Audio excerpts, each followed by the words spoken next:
put on the table and lobbied to ensure that what was so taken into great consideration, and therefore really goes out there to ensure that in every aspect of our work, we're talking with our partners, we're talking with our beneficiaries, but we're also talking to our benefactors so that we can somewhat coordinate what is happening on the ground and get the PMOs, the cooperatives, to really steer this ship in terms of talking to one another rather than acting in our silos of expertise. If you're in grain, we want to stay in grain. If you're in fruits and vegetables, we want to have a more open harmonization of the activities on the ground for our common agenda. And finally, we were challenged to look at how we will be able to implement these aspirations and also to monitor and come up with a framework to also allow us to do evaluation. And that is work in progress. We've been very, very fortunate to have found a CEO with great experience in this sector of agriculture, in Agatha Uo. We don't often say this to her, but I will take the opportunity this morning to say that we appreciate the hard work that she has injected into this space of ASNET, and very happy to draw on her experience as a former CEC of agriculture in the last regime, but also a CEO who also has private sector experience, and we are really benefiting from this. And you'll agree with me, a very personable person.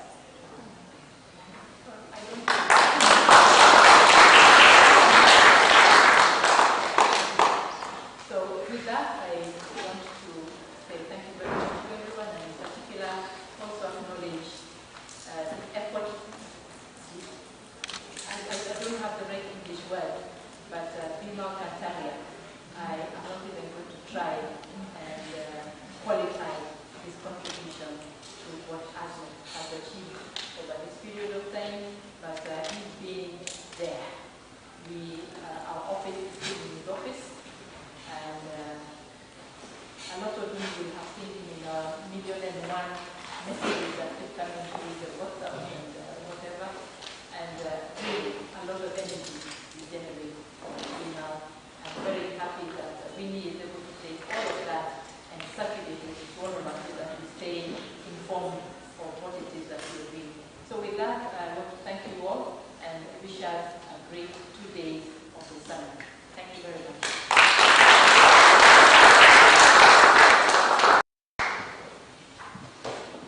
Thank you very much, Mrs. Gideon, for taking us down memory lane and reflecting on how far ASNET has come. My research, one of the things that have remained with me is the institutional framework, the comprehensive institutional framework, the monthly public-private dialogue with Yes Kintai. That is really commendable, and the partners that have come on board to initiate projects. It demonstrates a lot of trust, confidence, and even the commitment to see ASNET achieve its objectives. So thank you very much for their livelihoods. Welcome, Madam Agatha.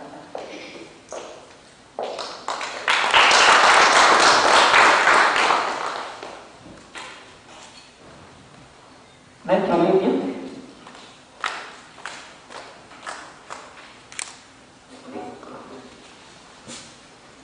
So, Honorable CES, Ministry of Agriculture, Livestock and Fisheries, Mr. Lawrence Mohaka, our very own PS, Dr.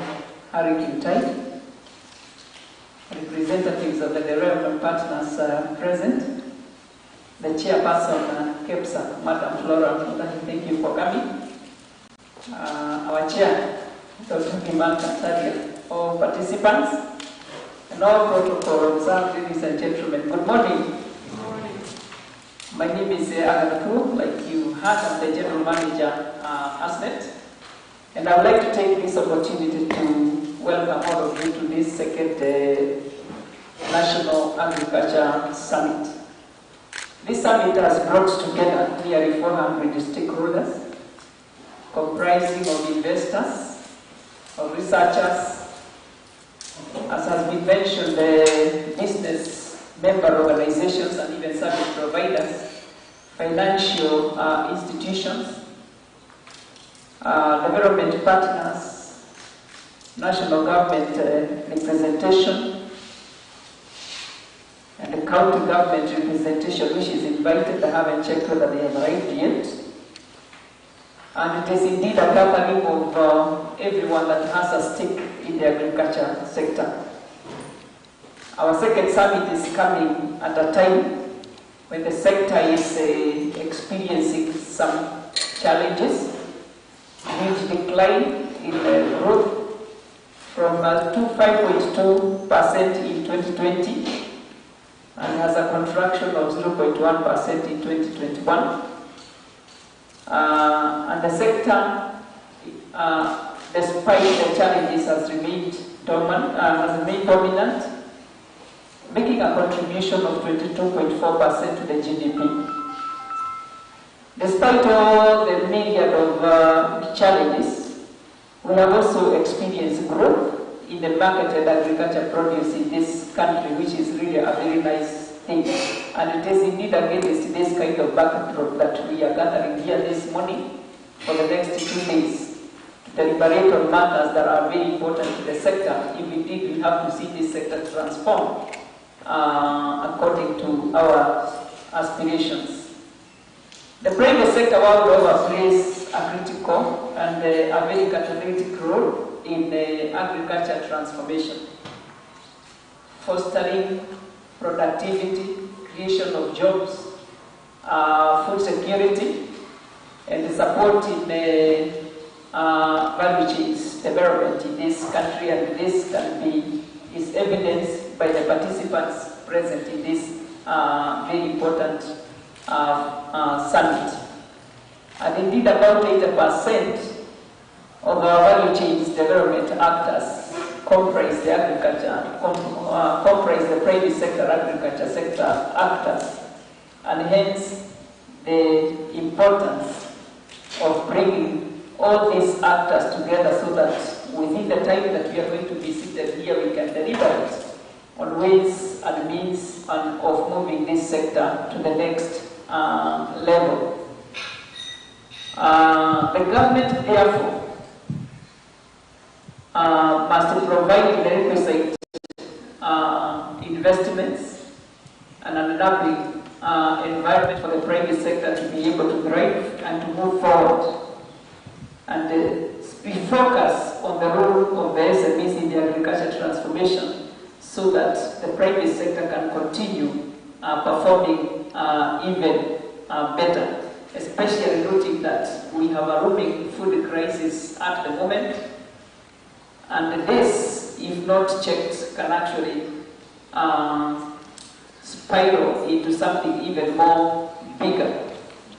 But I want to thank the Ministry of Agriculture and specifically the PS who has been sitting with us every once a month to dialogue on matters agriculture in the sector, so that we can see that both the private sector has an enabling business environment as we continue discharging our responsibilities. ASNET is the umbrella body for agriculture sector actors, formed just 2 years ago, and I'm happy to report that as their first general manager, we have seen progress made. We have seen bottlenecks, resolved in the sector as we continue working with the government to create an environment that is friendly to private sector. We operate with the specific and very key strategic objectives, one of which is to continually consolidate the private sector in this country. I'm happy to report that in the last 2 years, we have a very big number of business member organizations that have become members of ASNET. We have corporates, we have financial institutions, we have SMEs that have actually found it necessary for us to work together as an umbrella body for specific objectives. We also work in the regulatory and advocacy framework. That's one of our agenda. And just like our Vice Chair has reported, in the last 2 years we have worked on very specific legislative equipment instruments and worked with the government to be able to support their development so that they can equally support the private sector. We are also in the business of value chains development, and a lot of our members are actually in that environment. We have representation from the National Potato Council here. We have BMOs like the Avocado Society of Kenya. We have Fertilizer Association of Kenya. BMOs that are working very, very hard to see that agriculture indeed transforms. And one of our key responsibilities as an umbrella body has been to provide leadership, to support our BMOs in governance issues, to support them in management so that we can respond better to the needs of the agriculture sector in this country and specifically fulfill their mandates as distinct business member organizations. We also live in high-level advocacy for a competitive environment, and at the same time, ASNET has not been left behind in supporting inclusivity in the agriculture sector. And to this, I really want to appreciate the role that GIZ has played in working very closely with us to support this agenda. ASNET has been working with young agriculture graduates in Western Kenya, specifically in the counties of Kisumu, Siaya, Vihiga, Kakamega, and Bungoma, to attach them to agri-food companies so that they can develop their skills and gain meaningful employment in this country. And for that, we are very thankful because of the support that we have received from GIZ towards this very important agenda in our strategic plan. Today and tomorrow we will be gathered here jointly to identify challenges and also opportunities that are going to guide us in the next 1 year so that we can find solutions to accelerating private sector investments in the agriculture sector for growth and transformation. That is why I want to thank all of you for coming here, because your being here is a statement that you really have an interest in this sector. Let me not stop my statement before I acknowledge the great role that has been played by development partners present here in working with us, in providing guidance, in providing leadership. We have been meeting them in various forums so that we can work together, we can address the real issues that matter in this country, and we are very, very grateful because of the support that we have been receiving from them. I also want to take this opportunity to thank the Ministry of Agriculture, Livestock and Fisheries. I think it's really very, very nice that the private sector and the public sector have been working hand in hand. We have, in the last 1 year, been able to develop frameworks that are very important to farmers in this country and very important to actors in this country. For example, just recently we developed together a framework for cost reduction of animal feeds, the price of animal feeds in this country. We have given recommendations on how we can bring down the cost of fertilizers in this country, and we are just working together so that we see that even the smallholder farmer, who is a very important member of the private sector, does not suffer as we move forward. So for that, we are very, very grateful that every once a month the ministry has agreed that the private sector and the public sector can meet together in a round table to discuss matters that are very pertinent in the agriculture sector. I also want, allow me also to thank my chairman, Dr. Bimal Kantaria, who has been very, very committed to supporting our work move forward. Thank you, Chairman, for supporting the secretary. He has been very, very committed to supporting us move forward.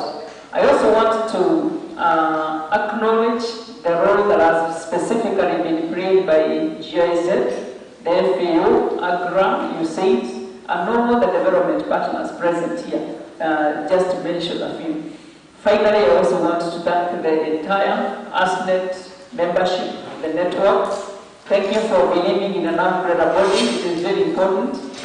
Perhaps I failed to mention that before I joined ASNET, I worked, but Jane did. I worked with the public sector. I also very much from the Secretariat. I want to wish all of you a very productive 2 days. And my prayer is that at the end of these 2 days, we shall come up with the commitments and actionable areas that we can work on in the next 1 year before we come to the next summit this time next year. Thank you very much and God bless you.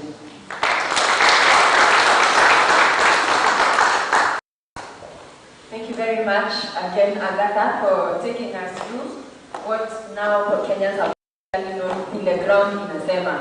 So now we at least know what is happening at the counties and the work of ASNET at the counties. And it is very commendable to appreciate that a part of the principal pursuit of ASNET is inclusion. And this is very critical because 95% of labor in the agriculture sector is provided by women. So to pursue agricultural transformation without inclusion is to have left 95% of the participants or partakers of that endeavor behind, consequently dragging economic growth. So something else that has also come up very strongly, there is a lot of lauding of the PPD. And in my community we say to love is to communicate. So it is nice to see that there is a lot of cordial relationship because this is going to be very critical in ensuring that policy reform processes are responsive to what is happening on the ground. So now we are going to have a representative, my apologies, we will move on to remarks from FAO. And even as I invite Tito Aruga to come, I am reminded that in the African continent, we say it takes a village to raise a child. So our baby is 2 years old, and as we reflect, we start understanding who is this village that has been around ASNET, that has been very critical in ensuring that our baby gets to work. Tito, over to you.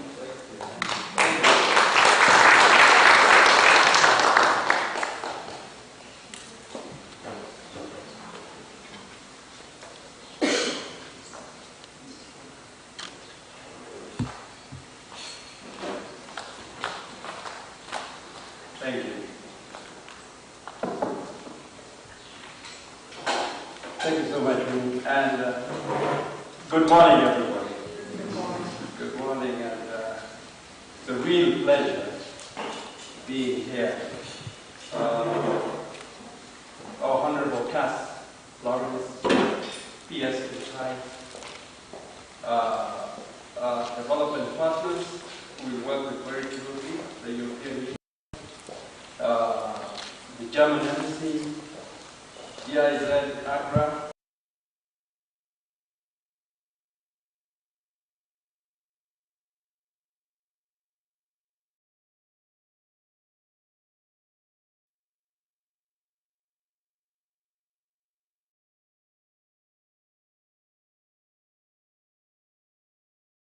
our representatives who are represented here, Madam Carla and Carla.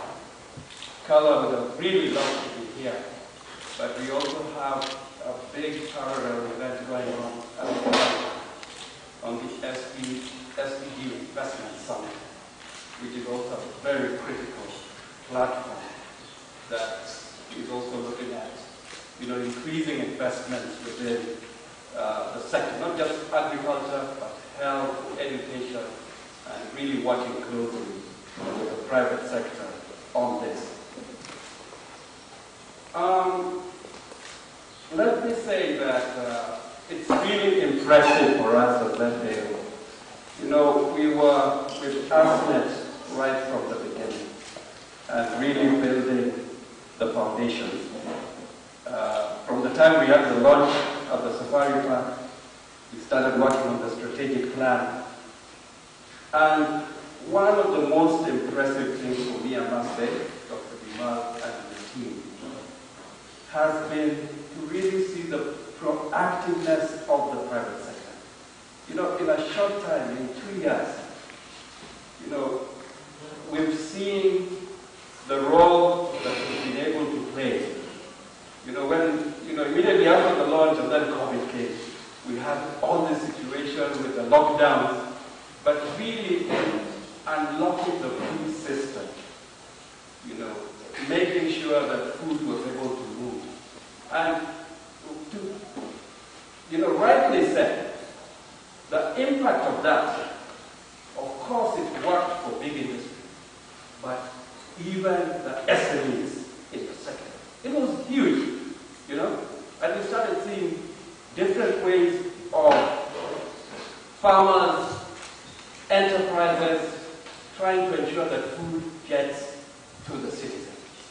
You know, we are working in an environment that, you know, from FAO, the projections show, you know, we are looking at a population of 100 million by 2050. 40% of that living in cities, both the big cities and intermediate cities. The number of intermediate, smaller cities coming up, 40% living there. And this is a population that has to feed and also, you know, not just feed but have safe food.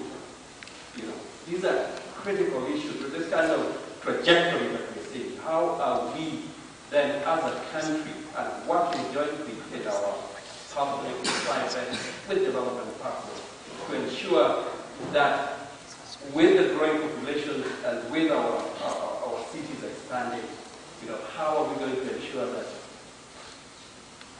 the populations are going to continue being fed, but also, not just that, you know, moving to our other areas. It's not just feed for the human, food for the human, but feed for the animals. And so it was also very impressive to see how, you know, us working with governments, you know, start looking at the issues around feed, the cost of feed, how do we lower the cost of feed. So this is great. FAO in the last few months has been, you know, really working with government, you know, with the issues of the drought, with phase 3 grants concurrently. That has had a huge effect even on livestock in the households. But so this area around feed becomes extremely critical for the survival of future populations. So this is very good. And, you know, on a very personal level, I've been a major advocate of private sector development, even from my previous work. But when I now came into FAO, yeah, we've been championing in there, and I'm glad to say that finally we have a good framework developed globally, you know, on how we engage with private sector. And let me tell you today, we had the visit by our Deputy Director General, Madam Mitchell, who was here, and the good thing was that we managed to get into her program a meeting with us. That was extremely critical. Because, you know, they were very impressed to see the vibrancy of the private sector. So we had the Deputy Director General, our regional directors, they were all here. So that conversation was very important because I must proudly say that in developing our global framework, Kenya becomes a very important example of that. You know, of practicing. And that's great, you know, for FAO to then, you know, pick the practice from Kenya and integrate it into our framework is great. And I'm hoping that as we move forward, we are going to really, really work more closely together in this sector. For us, you know, there are critical issues. You know, FAO moving forward, we are currently developing our country program framework, which is also being built into, you know, we've got the development framework for the United Nations. For the United Nations, also going on. We are hoping to sign with the government next month. So that is going to define how we'll be working over the next 5 years. But as FAO, our rallying call is really to ensure better production, better nutrition, better environment, better life. And in that context, doing that whilst leaving nobody behind. So that's basically where we're going, and I'm looking forward to really working very closely with you and all our partners. You know, we're working with the European Union. You know, we've got a big land program that we've been working with for the last few years, and now we are scaling it up to the entire country.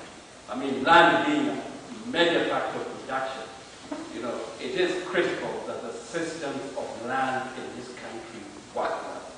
It's most critical. You know, land is what we describe as economic rent.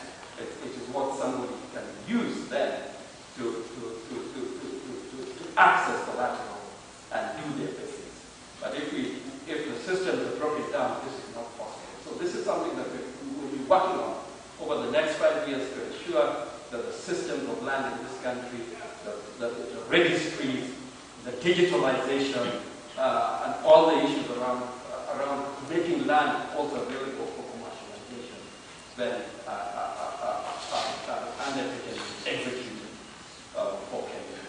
So I'm looking forward, and I thank you. I wish you very well with this summit, and I'll be sitting in. I hope you'll come with some critical issues that we can take forward. Thank you.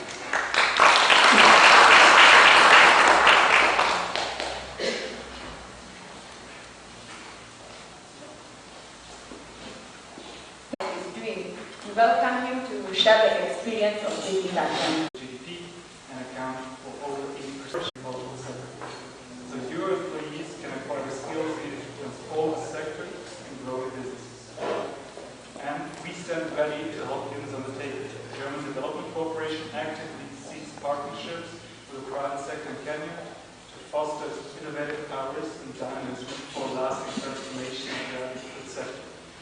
For this, we provide incentives for local businesses and seek to create an enabling environment for them to succeed to contribute to broader sustainability goals. AgriJobs for You, our youth employment promotion project in Western Kenya, contributes to the development of improved curricula, training materials, and training methods. Strong involvement of the private sector in articulating their needs and actively participate in strengthening the TVET system is critical. So your engagement is extremely welcome and needed. Talking about this program, I also would like to inform you that AgriJobs for You is organizing a job fair for the agricultural sector to be held towards the end of the year in Western Kenya. Also here, I'm inviting you to join afterwards. Ladies and gentlemen, unfortunately, I talk about the agricultural sector in Kenya right now. I also have to talk about two global crises that affect Kenya: the Russian war of aggression in Ukraine and climate change. Russia's unprovoked and premeditated war of aggression has exacerbated the global economic outlook with sharply rising food, fuel, and energy prices. Ukraine was the 5th biggest exporter of wheat before the war, providing 20% of worldwide exports of corn and almost 50% of sunflower oil. Given that Russia is blocking the exit routes for Ukraine's grain, the world is now facing a worsening state of food insecurity and malnutrition. The G7 and the wider international community have just reaffirmed at the G7 meeting in Germany that they stand united against Russia while helping those most vulnerable, especially in developing countries. The G7 called on Russia for an immediate cessation of its war of aggression and to end its blockade and all other activities that impede Ukrainian food production and exports. At the same time, the G7 also committed themselves to provide urgent assistance to people threatened by the food crisis caused by Russia, notably by reinforcing their contributions to the World Food Programme and other relief measures. Germany, for example, provided the FAO 2.5 billion Kenyan shilling additional financing to provide access to food and other basic goods and services in drought-affected communities in the Horn of Africa, including in Kenya. This financing comes on top of the 1.3 billion Kenyan shilling that Germany has provided to the FAO for these activities in 2021, and the 8 billion Kenyan shilling Germany provided to the World Food Programme in 2021 and this year for the work in the sector. Ladies and gentlemen, as the second crisis I mentioned, already today extreme weather events such as droughts and floods threaten yields and the survival of millions of people worldwide. We only need to look around us to see what this means in practice. Parts of Kenya are already suffering from a severe crisis that is driven by 4 consecutive poor growing rains.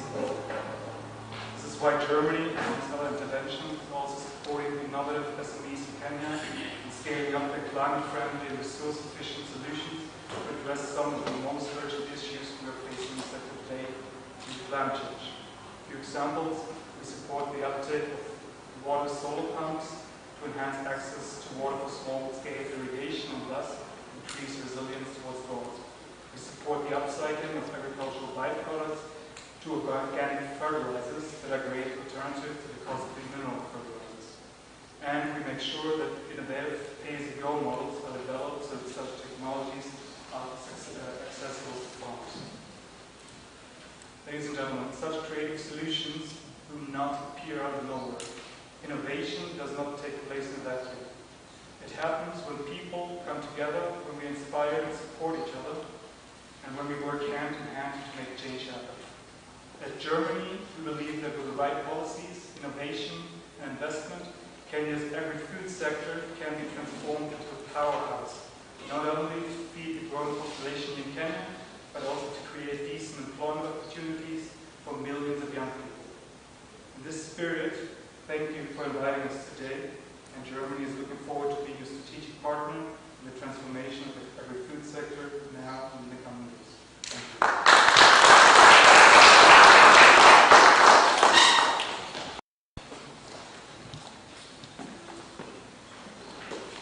Thank you very much, Mr. Daniel, for that. And he raises a very critical question on the issue of climate change. It costs our economy 2 to 2.2% of GDP annually, and agriculture sector is one of the resource or climate vulnerable sectors of the economy. To what extent are we building resilience of our value chain actors from production right through to marketing? We are now also seeing new non-tariff barriers coming up as part of environment protectionism. Finally, we are having an African COP with ASNET be present. So ladies and gentlemen, as we move close to the official opening ceremony, help me welcome on the podium Ms. Flora Mutahi from KEPSA to give her remarks. As she comes, let us appreciate the role KEPSA has played in mentoring ASNET to get together, and especially on the public-private dialogue. Ms. Flora Mutahi.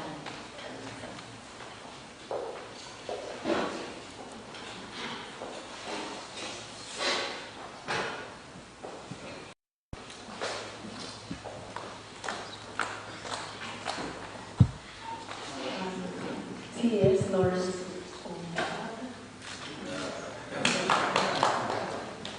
T.S. Kinsai, Chair of ASNET, Bimal Kantari, Development Partners, and the CEOs, Deputy of ASNET. Good morning.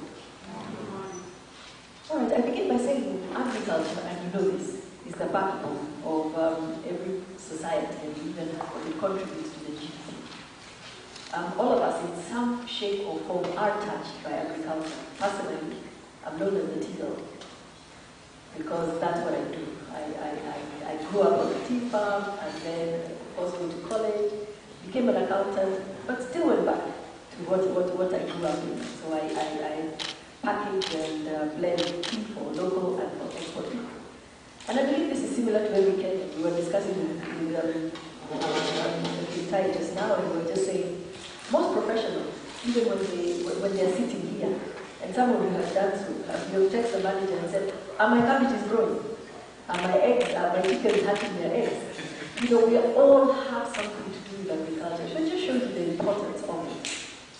So as KEPSA Chair, I'm very proud, actually, of the coordinating role that has been played by ASNET.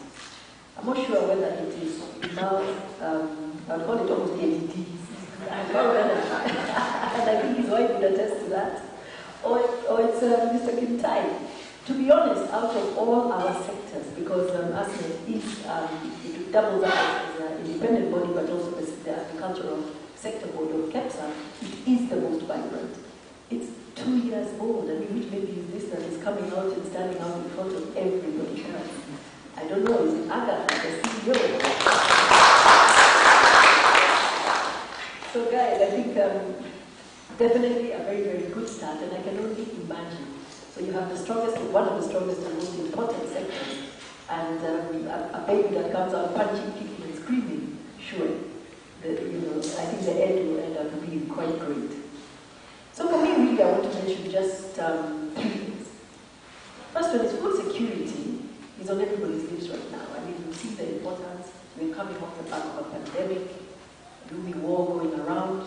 It is so important for us really we've seen the importance of actually really having everything within us. I was just asking Mr. Kantaria, hey, what happened about the KFC, issue? Why are we importing? So there's a lot we can do, and for that to happen, coordination is one of the most important things that is needed. And I'm glad to say, like I've said, at least I've seen ASNET take that role. It will smoothen our function, it will smoothen everything that we do. You put your ideas together, you have development partners who come to the party. We'll be able to deal with a lot of wastages and conflicts. And basically it will help us fulfill all our objectives rather quickly, and you can already see that is already happening. So food security, coordination for food security is going to be important. Secondly, I say this as,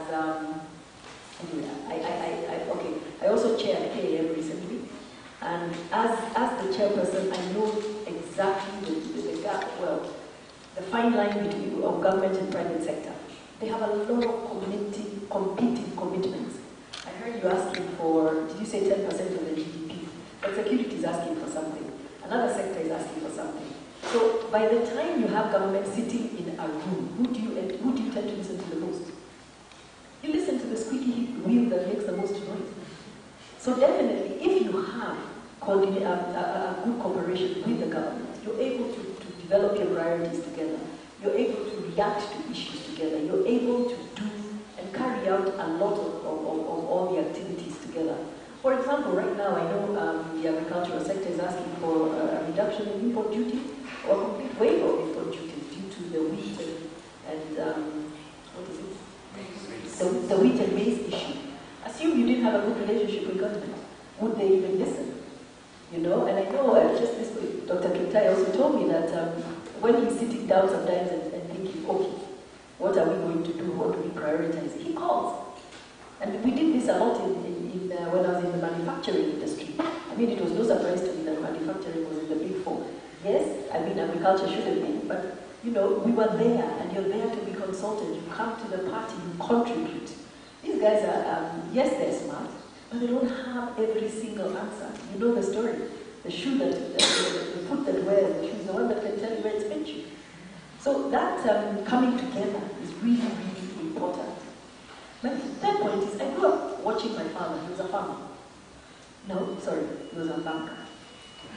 And he did a little more of the telephone farming. He'd go to the farm every single weekend, and every spare shilling of his went to the farm. And in his time, I'm talking maybe 40 years ago, he actually got in an Israeli manager to manage his farm, because he knew we do strategies in the bank, and so this is what I'm going to do. And he got this guy, and before we knew it, we had cabbages that were huge and carrots that were 1 foot long. And this particular gentleman then told me, we're doing so well, why don't we take this to Israel? He's Israeli, remember? So they started shipping out, their produce. And of course, the money never came. So he then told my father, give me a ticket, let me go and find out what is going on. And I think you can tell the story from there. But what is interesting about his whole farming is that before he went professional, and straight after, by the way, this guy left with brilliant ideas. He bought a rainmaker, and we had this thing that is stretched, I don't know how many meters, and we developed rain and everything. But it was downhill from there. And I'm talking a person who did this 40 years ago. And then today I go out into people who are farming, and it's still, there's a drought, it did rain. It's still, I don't know what to do. This crop is not working. I'm going to uproot and I'm going to develop properties on this whatever. I think by now we should have been way further than we are. So sustainability, to transform the way we do things, move from rain-fed to irrigated agriculture, water harvesting, smart crop management. All these are just a few that need the labors. And incidentally, no one in our family, none of our children, took up farming because of what we saw do to my father. And there's somebody who completely, he's the late Sheikh Zayed of Dubai. He's one gentleman who really promoted what I would call, innovation.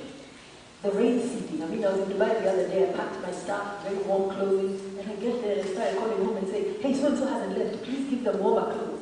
They now have almost winter. I think 2018 they got winter. They got snow. He did this with rain seeding. There's hydroponics. And the guy who does hydroponics in Dubai is a Kenyan.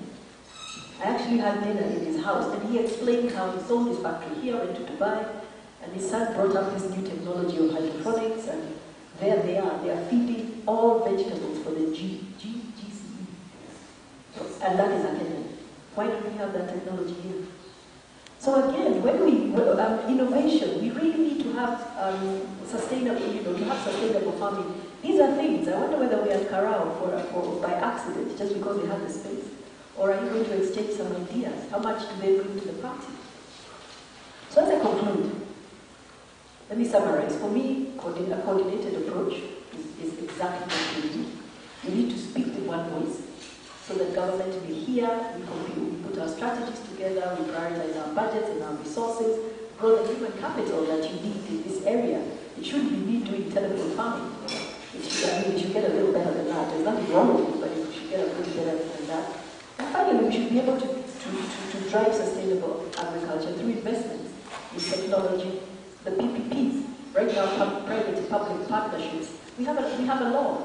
What can we do? Farm management. I think Dr. Kim, you were telling me about having farm managers, people who are coming to take over your farms and say, hey, give me this 100 acres of your coffee or your tea. What return do you want? I'll manage it.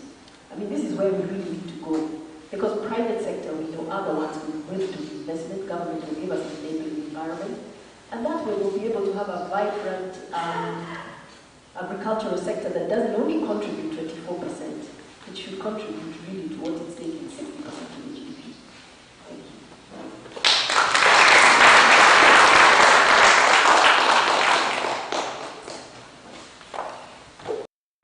Thank you very much, Ms. Flora, for your remarks. And again, participants, if you followed, she has raised the issue of sustainable investment. And it's important to understand that we have a shift globally in terms of financing all sectors of the economy. So we have a lot of focus on climate finance. Are we preparing our enterprises to tap into this form of financing? Are we preparing to build resilience for the sector? So these are some of the things we'll be looking to answer in the next 2 days. So as we move on to the next item on our program, one of the things I have come to learn about leadership is endurance. And enthusiasm, especially in the face of adversity. And in my experience, there is no one who epitomizes this more than Dr. Bimal Kantaria. He was handed a baby and boom, COVID struck. And the borders closed. Our leading export Anna was on the throes of collapse. And he led the charge to do the Flowers of Hope. To date, that remains one of the most daring experiences, and for me it inspired confidence that ASNET had been handed over to the right man. Ladies and gentlemen, let's put our hands together and let's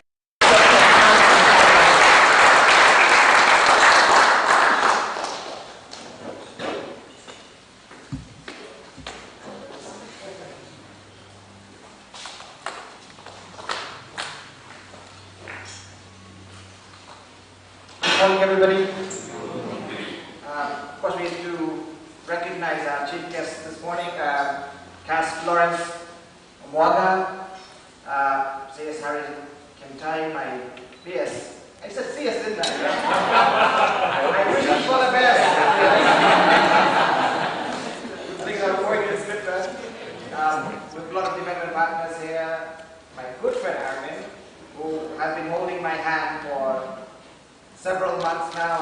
ASNET going, and Armin, for that I'm truly grateful to you. I see my friend Martin from EU is here, and Myra was always smiling. Myra, welcome to ASNET. We've got from FAO, we've got our friends from Amiran, we're all various delegates, and my vice chair, Jenny D, who's also been this incredible support to ASNET. So we've got a lot of leaders here this morning. Unfortunately, the room is a little bit empty. We had 400 people registered this morning. So, online maybe. But we have 400 food parcels up there, or lunch up there, so you should eat nothing. Hope you're all hungry this morning. So again, welcome to our second Agriculture Summit. The first one, of course, the first one we did obviously was at the Safari Park when we officially launched ASNET. And at that time we had 4 PSs and CS was there as well. It was a really wonderful occasion.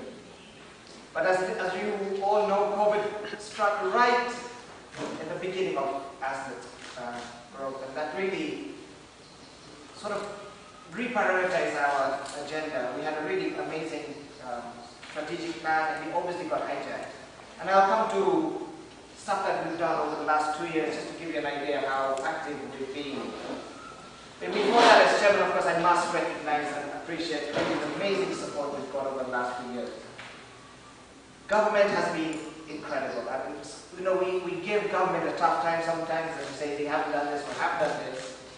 But really, my experience in the last 2 years, I have never seen a government that is so pro-business and so proactive in helping businesses perform. And I think we as a Kenyan public, I think we have a big debt of gratitude to His Excellency the President in particular. I think in all of Africa, we've never seen a man like him who has been so quick on the mark, allocated, you know, Betty Maina, a whole team around her to work with private sector. And I think, Flora, you and I will both agree that she was amazing, right? I mean, brilliant. Of course, she's a product of, she's one of us from CAM. But really, what an incredible woman. And get the team around her, you know, with Bwana Kimtai and everybody else. I think the leadership was incredible, and I think we need to give him 100% credit.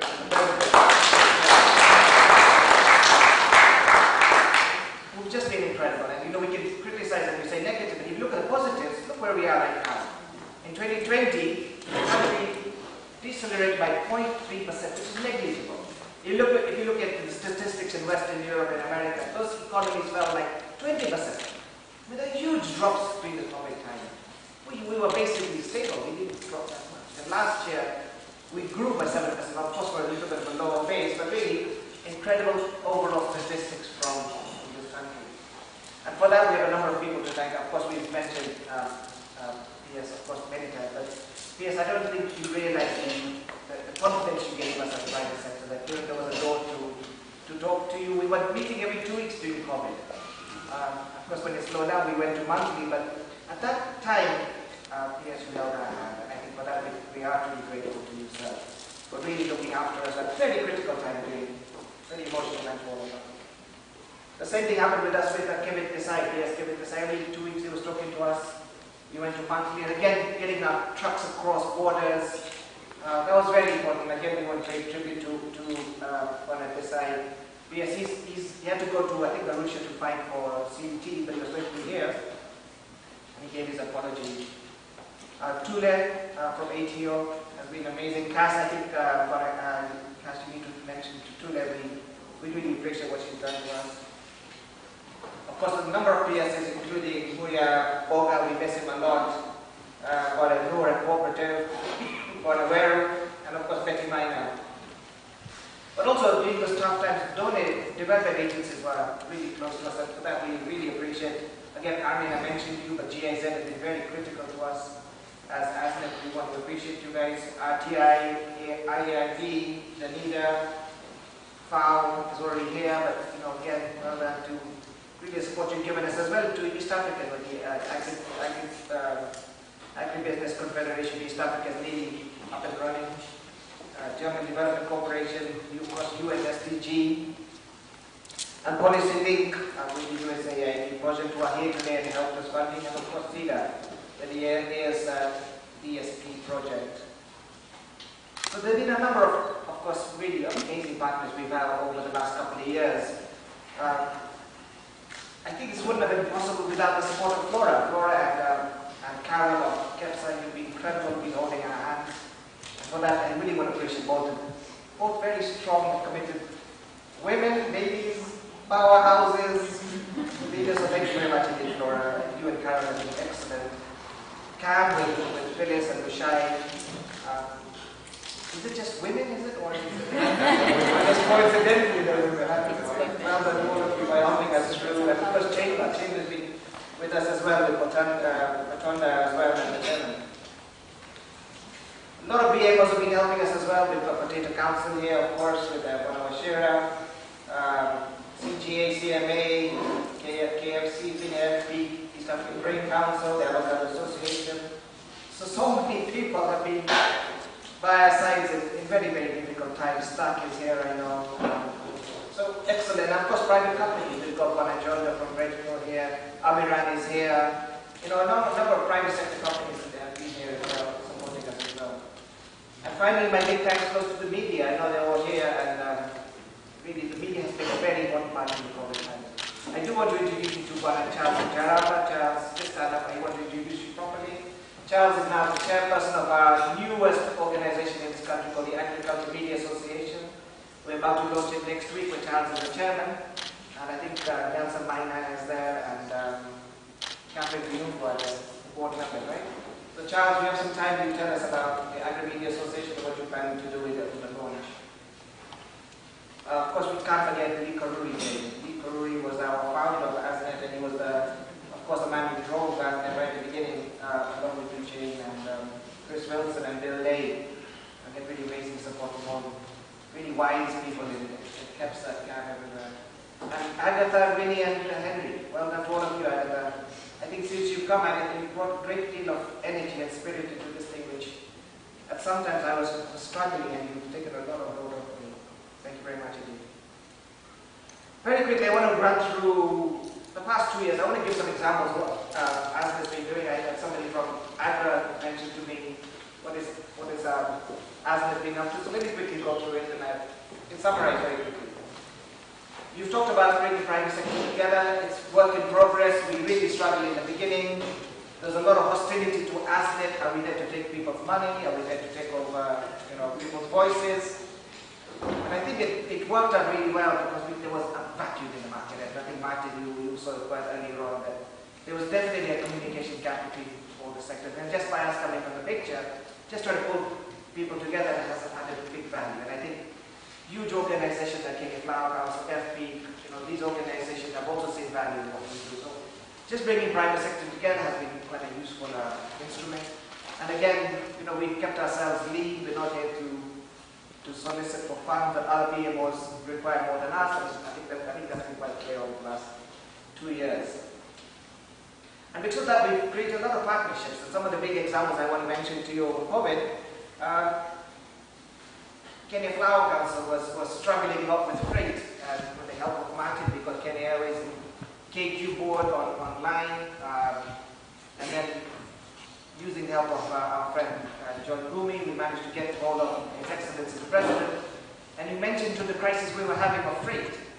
So Kenya Airways was instructed to allow other flights to come into the country. It was extremely difficult COVID times.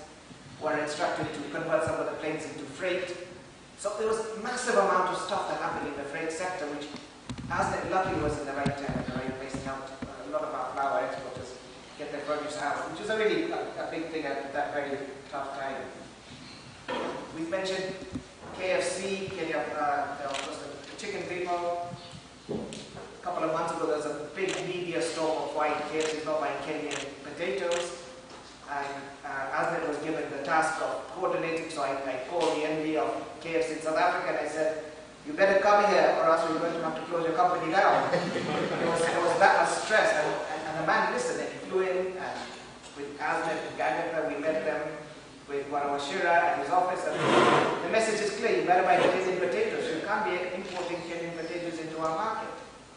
And I'm very happy to report that Wanawashira will concur that last week we met 2 very able Kenyan companies who have now got contracts to supply chips to KFC. One of them was called Simplify, and the other one is a Kiambu company, I can't remember the name, but there was 2 companies who are now given contracts to supply chips to KFC, which is again an ASNET initiative, and we took leadership in that. Now the interesting thing is there aren't enough potato growers who are growing the right potato, but I know Washington is encouraging potato growers and potatoes. We have now got processes in place in industry. For the very first time, we took a delegation to the Treasury to talk about the budget.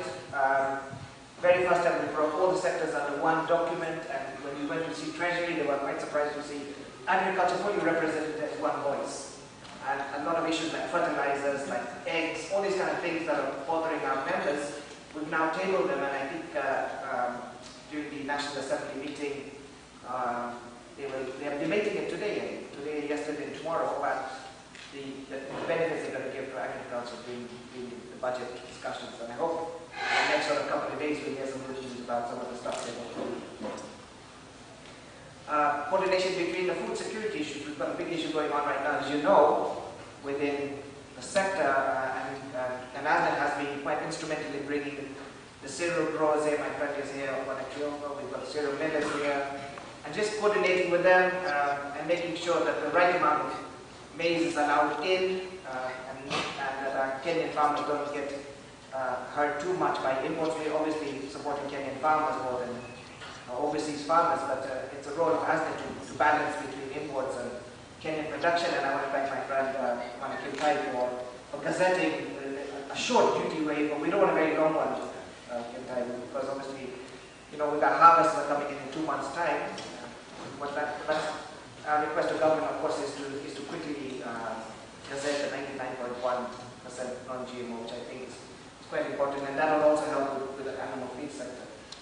So some of this big national stuff that was not happening, I think ASNET has created a good bridge to bridge all these actors together. The second big thing I think, and again we keep mentioning government, I think it's quite important to understand that government didn't have a credible partner to talk to in agriculture, and I think ASNET now fill that gap quite well. There is a great deal of credibility with ASNET. Initially there was a suspect that are these guys coming here for government tenders and are they going to make money on ASNET? But very quickly they realized we're here as a credible partner. We're not here to enrich ourselves. If we can enrich the economy, our individual companies will make money. So I think that sort of barrier we've broken down, obviously with our peers, has been amazing. At a CS level, at Treasury, all these kind of separate levels, we've managed to break the misconception by government that every private sector company is there for their own benefit. There's organizations like KEPSA, CAM, ASNET that are doing it for the national good. And I think they also appreciate us as a credible partner across the other side. We're still work in progress. I take no credit that we've solved all the problems. There are still huge problems in agriculture. There's still huge challenges. But it is we're taking the first step. And I know my friend Myra sometimes argues with me online that we're not doing enough. But Myra, Pola, Swahili, we're getting there slowly, step at a time, but we're getting there. At least we're now, we're there at the front. Media is here, and I think it's an important opportunity for us to sometimes say what we want from government and from private sector. And so I just think, some of the 5 or 6 things that ASNET is proposing for the next couple of months, and some of this stuff we've already talked to, the various political aspirants about what we want as agriculture in their national manifestos. But the 10% that we keep mentioning is important. If you imagine that the national budget this year, only 2% of the total funding was given to agriculture.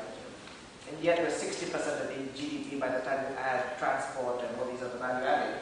We're a huge part of the economy, and government's only spending 2%. So that while we say 10% sounds a lot, and I know Flora will argue with me that there's other sectors who want the money, agriculture deserves it. We're just too big for not to be funded well. So again, it's our first wish is again to tell the political aspirants that 10% is important. It was agreed, we've all signed the Malova Agreement Declaration that every nation will spend 10% of their national budget on agriculture. Kenya spending 2% is not enough. Well, this incredible document which AGRA and private sector formulated called the ASTGS, which what Harry knows about, private sector and government put that together with the help of AGRA. We've promoted it to be a central document in all political parties who are studying be it SNA or be it all the other parties. And I think AGRA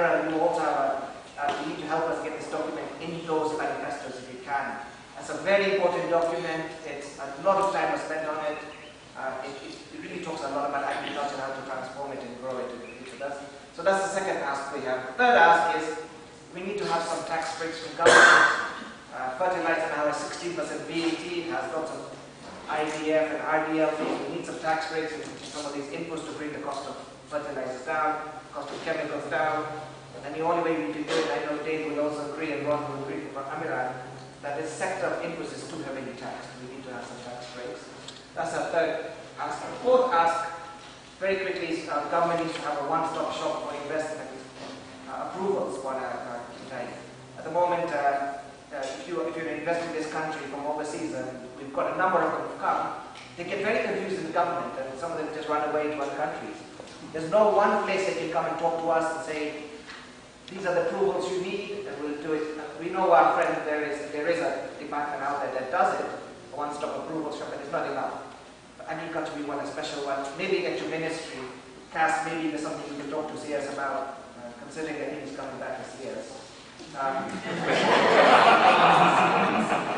We think we need to have a one-stop investment shop at the ministry. When an investor comes in, let's say Martin wants to invest in pig farming, he comes in, he gets all the approvals from you guys very quickly, including trade licenses and all that. I think that's very important, particularly for agriculture. And if we can help you with setting it up, we don't mind that you have next to you some people who can fund it for you. I know EU is there always with money. Seriously, we need something better now. Fast-track investments.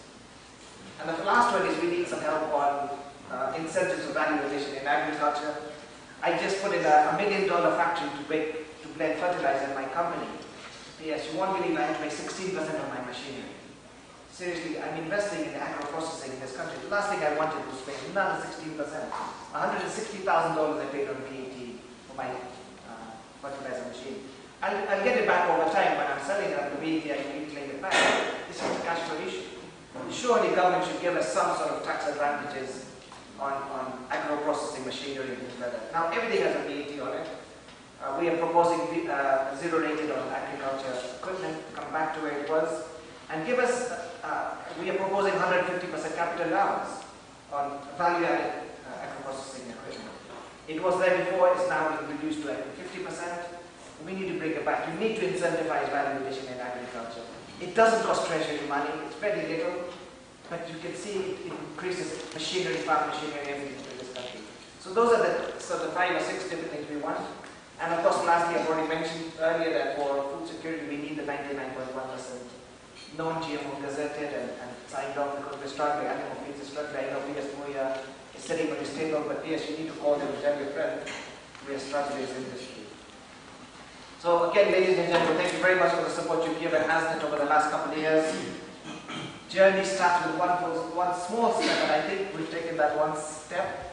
But we are progressing, and I think the scorecard is good. We had COVID, and I think we did well in COVID as a sector, better than other sectors did. And credit goes to all of you. I think there's no one in this room who shouldn't take credit for really keeping the Kenyan farmer working. Thank you very much to all of you. And now it's my very pleasant duty to invite my friend, D.S. Harry Kintai, to come and say a few words, after which he will invite Cass to come and talk to us. So, thank you very much, ladies and gentlemen, and wish you much success in this summit. Thank you. Thank you so much, Omar. Let me also take this opportunity to really say that today is a very important day in the sector. I want to thank our Chief Administrative Secretary, Honorable Lawrence Muhaga, for stepping in for our Cabinet Secretary, who joined His Excellency today the prayer breakfast. Therefore, it's really come at the right time to support our Cabinet Secretary, who would have loved to be here. He's the one who inaugurated the first summit of ASNET, and as I was briefing him, I did brief to him, he said this is we need to nurture ASNET. So I'm sure that is going to be contained in the speech of our Cabinet Secretary through the Chief Executive Secretary. Thank you so much, Flora Chai, the Chair of KEPSA. good that you've come to the agriculture sector and you really not just come in as an investor. There are investors who come in and they keep quiet. You come in and say you must also take the leadership role, playing that at the capital level, and I'm very happy. Bimal, the ASNET chair, indeed you have given this day. And the first time when I was seeing you, and I was asking myself, you know, normally there's that tension between the government and the private sector, which you've just said. Then I kept quiet and said, every time you were talking, I was telling you just hold on. Because you're also excited to engage with the government. Our government partners who are here, EU, through my friend Banani, we've really been engaging on projects. But I think today I'm seeing a different conversation here on the side of the private sector. So it's really going to help us as we partner, because it has always been the development partners and the government. So we're missing one very critical point. That was the private sector. GIZ, thank you so much. I know we do a lot of programs, especially in our northern counties. You really supported us in seniors programs to help us make sure that we sustain the pastoral systems that we have in our country, which occupies about 80%, not even about 83% of our country. If you're a government partner, indeed, you've also been helping us a great deal in ensuring that we build resilience and the climate shocks that we're experiencing today. All other companies, the private sector who are here, the media, you've always been keeping us on the toes, making sure that we give you facts, we give you, we report the accurate information. So today, as I was coming here, I was also reflecting on the 2 years. Because when the journey started, I was there. With Lee Karuri and Bimal, having the first meeting with our cabinet secretary, and then cabinet secretary, Honorable Mark Mujuri, and he called me and said, let's sit and let us hear the private sector. So eventually, when we realized it was a good conversation, he told me, now carry on from there. So I think I carried on from there, and when our cabinet secretary, Honorable Peter Munya, came in, we really gave him the brief, and he came in with the energy that was required in the sector. So I want to thank our cabinet secretary really for coming in with that energy and that drive. And he said, let's go and launch. He put all of us, the 4 places in the agriculture sector, let's go and launch the ASNET, the first summit that was held at Safaricom Hotel. And he gave us instructions that you must ensure that ASNET works. But more important, I want to tell you this, and I think Bimal had mentioned, His Excellency, our President Uhuru Muigai Kenyatta. I remember he called for a meeting, and Flora, I'm sure you know this, and Bimal, you know this. And he was going to give a talk at Stratford in the school, and he said, I'm not going with any of you. We are some of those, I was one of the within the sector, because that was some of the issues that we were going to discuss. He said, I'm not going with any of you. Sit here and solve these problems. Cabinet was there, principal secretaries were there, the captains of the industry were there. And he left. We looked at each other and said, okay, fine. We've got to give solutions, because now the head of state has given the commands. We had to really make sure that we have solutions. By the time we went for lunch break, I think we had found solutions. And then the instructions were then that we have a cabinet now chaired by Matiang'i. We went to the Kenya School of Government. And we sat again there with all the regulators. Where is the problem? Is it the regulators? Is it because we are asking ourselves, where is the problem? Things are not working. And I think that was the turning point, the relation between the government and the private sector, if you ask me. That we ended up now as a solution from there. One was that each sector to go and engage. And I'm very happy, Flora, that we've done a review on On Monday, we had a breakfast meeting with the private sector, looking at the matrix on how far we've come, and I think that scorecard is going to be submitted to His Excellency the President in due course. And I want to tell you, Bimal, that indeed, agriculture is a word that normally has a lot of problems because of a lot of regulatory agencies are within the agriculture sector, a lot of regulatory agencies.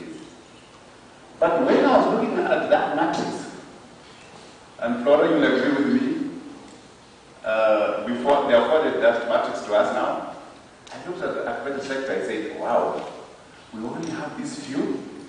So that means, ASNET, you are about to get hard. Let's give for reducing. I'm sure that matrix was going to be that long. It was going to be very long. It was going to take the whole of that booklet.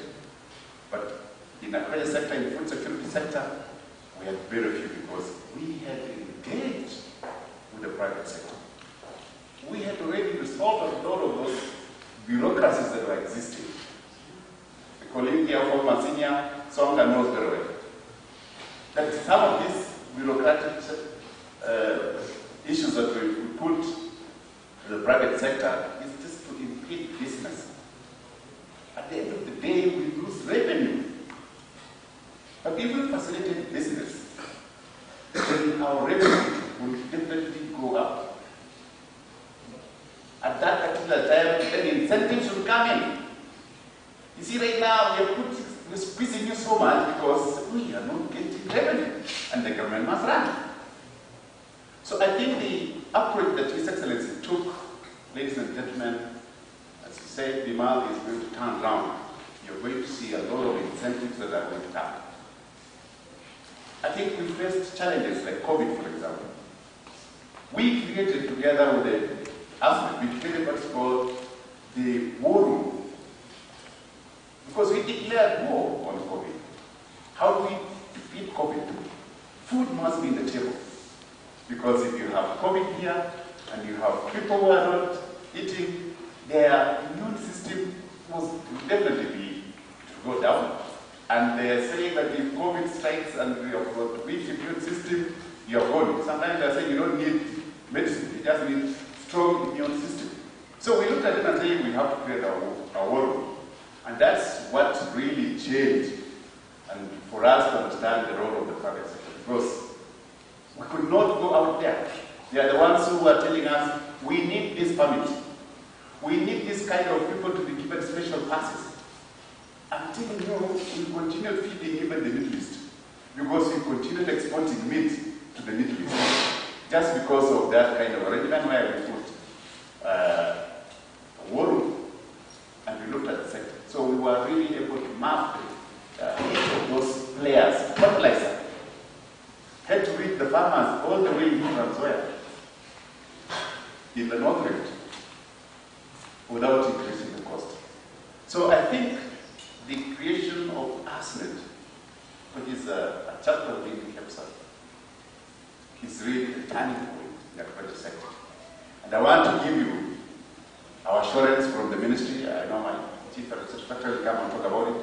We want to still give you the assurance from the entire Ministry of Agriculture that we shall now continue engaging and bringing in the development partners and also the private sector. Already, we've initiated dialogue with ASNET through the General Manager, and we have facilitated the ASNET team to meet with the Directorate of Policy, because that's where we start our regulatory framework. We do not want to create the policies just within our offices, our conferences, and then we come and throw it to the table and tell the private sector, take it or leave it. What we want, and we've already created that dialogue, is that let it be private, even that policy, let it be private-led, and the government will take responsibility and ensure that as they implement, they follow what they self-initiated. I call it self-regulatory.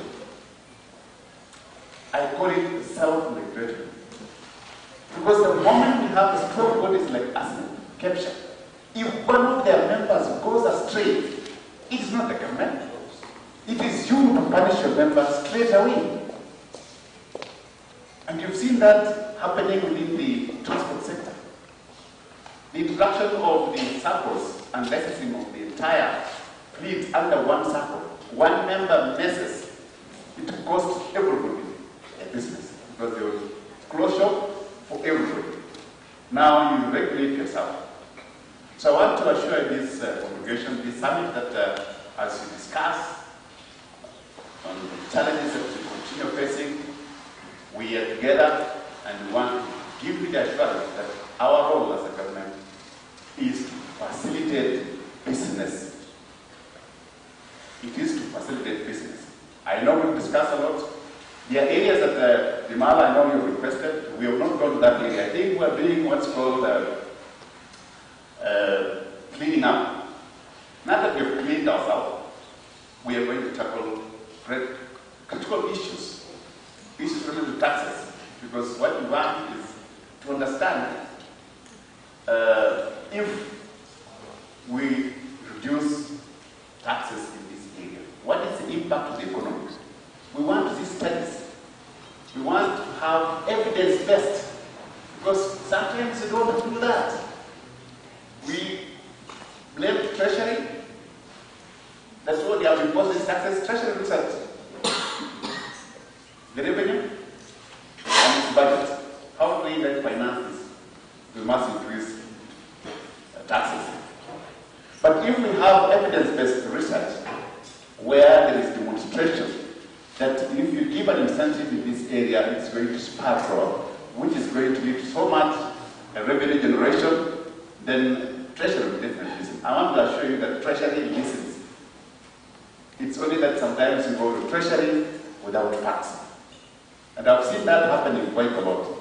When you keep on saying, please reduce this, Treasury will tell you, okay, fine.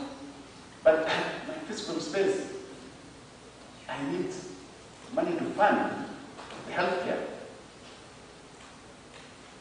That's why you see reduction in the agricultural sector. The budget keeps on coming down because there are other critical areas that the government must fund. So I want to say that the government is not giving money to the sector. But I want to challenge the sector that by the time we are going to do the next budget, let us now sit down, discuss, and take our proposal through the Ministry of Agriculture, so that the Ministry of Agriculture will champion the reforms that you want, or if there is any tax breaks that you request as a sector. We have evidence. We must demonstrate to our national treasury. That, I think, is what I want this ASNET, and especially now that we're discussing, these are some of the challenges that we're facing, because we've got to incentivize the investments in agriculture. But how do we incentivize as a government if there is no evidence to me that this is going to direct so much, it's going to grow the economy by this percentage? So I think, I want to say that manufacturing sector have done very well. I know where you were some time back. I used to work with the Kenya Revenue Authority, and we used to fight with the CAB. To develop that trust that I'm seeing now, Madam Flora, it didn't just come that easy. There was a lot of suspicion. There was a lot of suspicion in the side of the government. But eventually, we started having engagements, and we realized that if we don't promote the manufacturing sector, we don't bring them closer, even port clearance procedures, it costs a lot. You can reduce taxes to zero, I can tell you. But if the operations at the port are not efficient, whatever you reduced here, the manufacturing sector doesn't benefit. Because the damages and other charges, delay charges, will definitely eat all the savings or the incentives that the government has given you 10%. So we'll not really be gaining as a government. So I think we need to look at it in terms of all those costs. If we become more efficient as a private sector, show to us that indeed this is what is going, and the government will listen. The government, His Excellency President Uhuru Kenyatta, the government is a listening government, I want to assure you. Since I joined, I've seen a lot of difference because he gives a cabinet a lot of mandate to make a decision. So within the private sector, I want to say we have also had an opportunity to have a cabinet secretary who has pushed reforms. And some of these reforms are resisted, but he has pushed single-handedly and made sure that these reforms are made.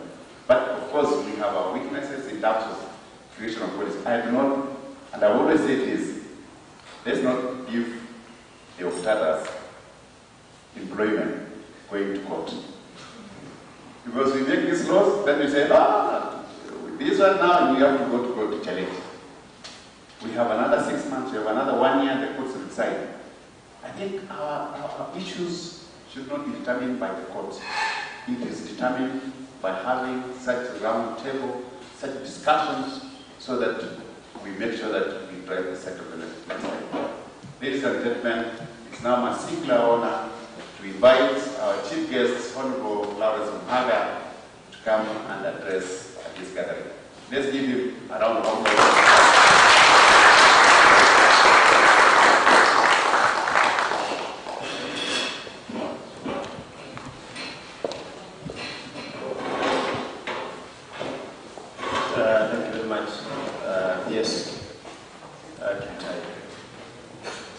Principal Secretary,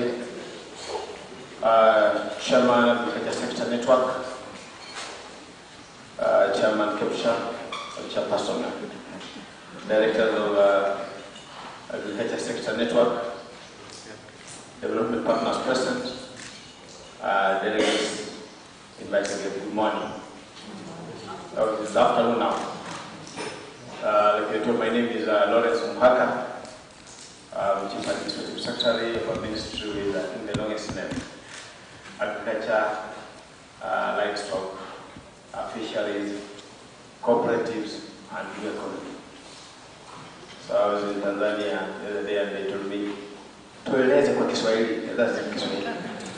So the challenge was now blue economy. Mimi ni waziri mwandamizi wa kilimo, ufugaji wa wanyama, ufugaji wa samaki, vyama vya ushirika na uchumi samawati. Leo ni Kiswahili kweli. I was actually not coming here. I was meant to go for the prayer meeting.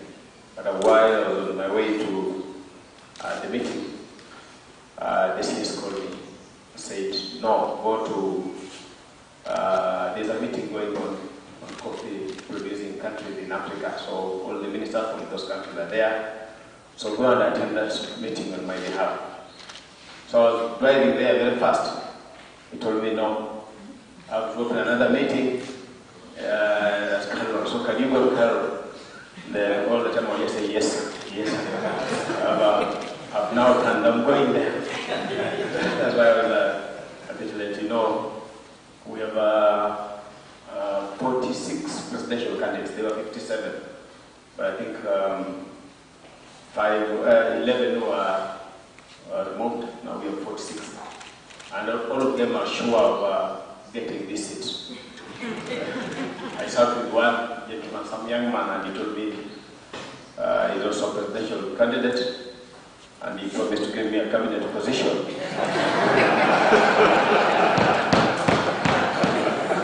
When we were dealing with me, are you going to town? You give me a lift. So we have 47 of them, 46 of them, and they are sure. Now that one of them also, just like me, promised Honorable Peter Munya that he'll continue being the Minister for Agriculture. When he tells me to go, I tell him, yes sir. I don't say anything else. Because maybe the candidate may ask him, how was that young man working? And he'll say, the young man is very loyal. So that's why I took him very fast. So before I read the speech, I was very excited also when I heard that at this meeting, I asked who are there, and I was told, ask ASNET, KEPSHA are there. And actually already I was converted, I was baptized last week. We were in India with the vice chair of ASNET. And for the whole week, from morning to evening, we were just talking about KEPSHA, ASNET, KEPSHA. So already I remember. And I was excited. She gave me lessons, so I'm just revising, now getting to know in details what you actually do. Private sector is key to our economy of this country. We visited, we are doing there for warehouse system. We are introducing it here, warehouse system, and we have a council where Madam Jen Gigi is the chair. And we're in India for 1 week. We talked to about 20 different groups. And out of the 20, only one was a government, was the WRPA, an authority, a government authority that helps coordinate. But all the rest were private sector. And they told us, since we started this warehouse system in India 16 years ago, they have enough food. The government is working very closely with the private sector. They have financed them, at the initial stages, and they are doing quite well. They have enough food to feed their people. Yes, 2 days ago, I was in Naivasha launching another program, and I was telling the participants there that loans are not bad, but loans must be used properly. Even Japan took loans, but they came up with a formula called OVO. One village, one product. So that each and every village, which can be our counties, must have developed at least a factory or an industry within 2 years. So they borrowed money and put them in industries.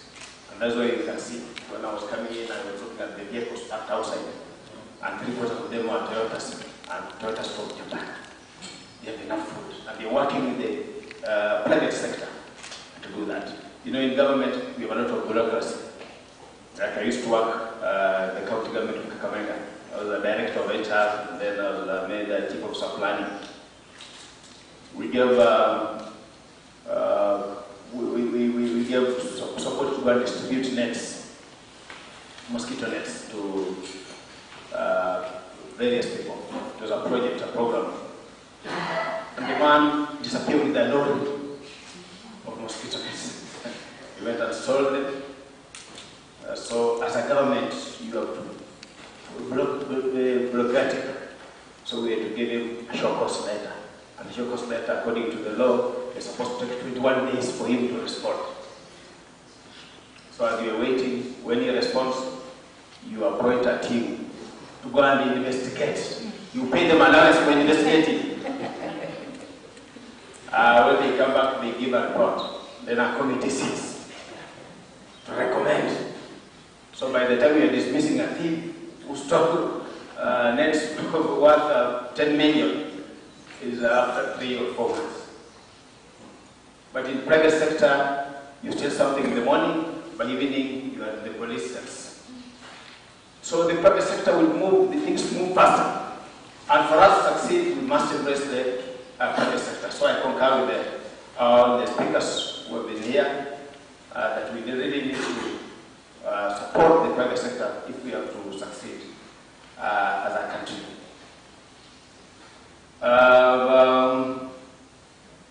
Maybe something else that has been mentioned about the tax incentives is actually a good thing to do, to lower the taxes. But we also need other services, just like Harry Kimtai said, that we need those other services. We need health facilities, we need to pay such and so forth. So we may not just lower taxes, but we need to create an enabling environment. Even with this borrowing, let us borrow, let us support the private sector, so that the private sector is now working. And if they are working, and we have several industries operating, we shall have so many people in employment. And these people, we shall increase the tax base. And when we increase the tax base, there will be more money going to the national treasury. And now we can now lower the taxes or give more tax incentive. And that's how we shall grow as a country. So I also concur with you on the same. And my sister there, Flora, told me that India done it, and actually they told us that they've done it. They really support their farmers. Anything on imported agricultural equipment is almost tax-free. And that's really given them impetus to work. So I just mentioned that before I go to the speech. You know, when I start reading the minister's speech, now I don't add there my own words. And say, the young man is loyal, but when you set him out to give a speech, he starts reading his own things. These are political employees, political appointees by August 15th. We shall be out of office. We have to be very loyal. So, ladies and gentlemen, I'll read the minister's speech. Ladies and gentlemen, I'm delighted to join you during Network National Agriculture Summit after the first one held in February 2020. You will note that the period under review by this summit has experienced many challenges that have influenced the agriculture sector. Despite the encounters, the significance of the agriculture sector was emphasized by performance in 2020, where agriculture, forestry and fishing were more vibrant despite a contraction in global trades. The sector grew by 4.6% in 2020 compared to 2.3% growth in 2019, but contracted by 0.2% in 2021. Despite the poor performance, agriculture remained the dominant sector, accounting for about 22.4% of the overall gross domestic product in 2021. Further, it is important to note that the overall value marketed agricultural production increased by 4.3% from Kenya shillings 505.3 billion in 2020 to Kenya shillings 527 billion in 2021. I note that this two-day-long agricultural summit brings together over 400 stakeholders from both levels of government, development partners, investors, business, academia, research, farmers, and farmer organizations, NGOs and multilateral institutions to take stock with the agriculture and agro sectors in Kenya, which is the last summit. As you may remember, my ministry presented the agriculture sector transformation and growth strategy 2019-2029 in the last summit as the blueprint in transforming the Kenya agriculture. It's therefore impressive to note that this year's summit's theme is accelerating private sector investment in agriculture for growth and transformation. Indeed, the strategy identifies private sector investment as key driver in transformation of the sector. Agricultural transformation is critical to growing the economy, reducing the cost of food, alleviating poverty, and therefore delivering 100% food and nutrition security. Millions of citizens depend on agriculture for income and food security, and the country's economic growth therefore depends on enabling these people to achieve food security and contribute more fully to the economy.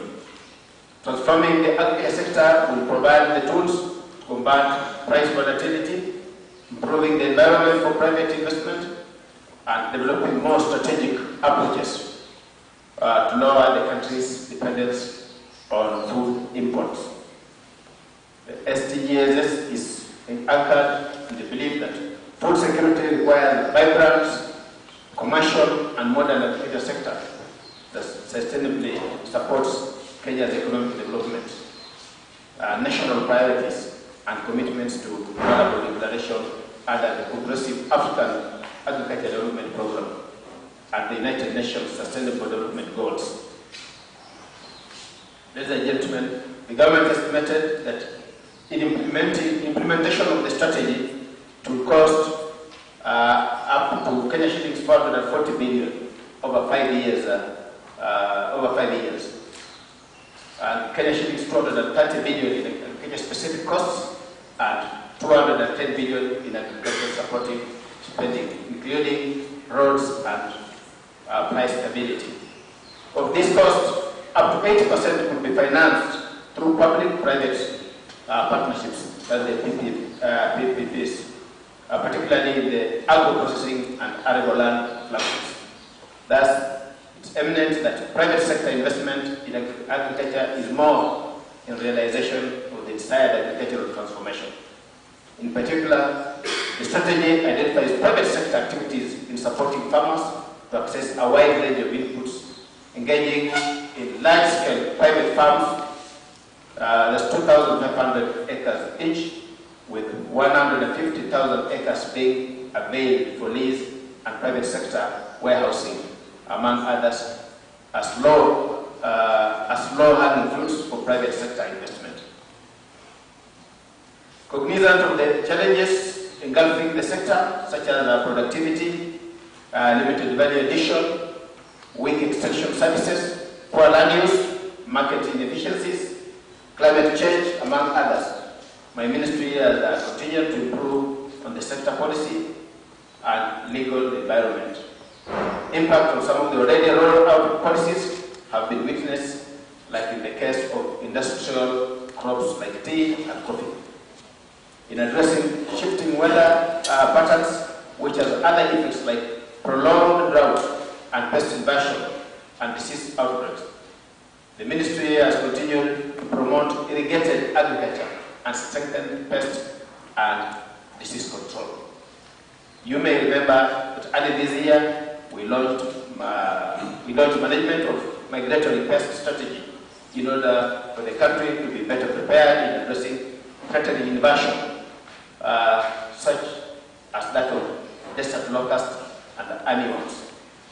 It is also important to remember that our constitution gives many functions in the agriculture to the county government, and to this end, the ministry has strengthened the joint agriculture sector intergovernmental relations platform commonly known as JESCO for coordinated development of policy instruments and seamless implementation. The platform will also serve as engagement mechanism for agriculture sector network with the counties. In our deliberations, given that we are in the third year of our transformational agenda, it will be productive for the summit to identify opportunities to enhance growth, efficiency, productivity, and sustainability across agricultural value chains in support of the smallholder farmers, agricultural product processing, and boost food security.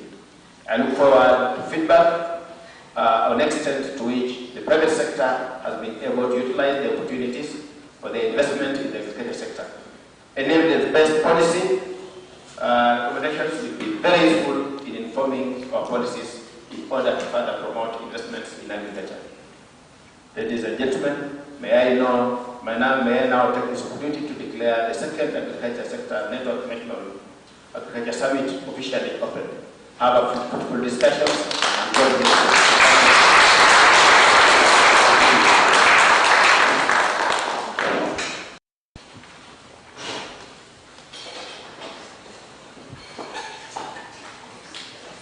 Very much to our distinguished speakers for that amazing opening ceremony. We would like to really appreciate the remarks that have been made, because we have formed the foundation on which the discussions in the next 2 days are going to build upon. So very quickly, our dear participants, we wish to beg your indulgence. We are running a bit behind on our schedule, so we are requesting for a 15-minute break for our tea.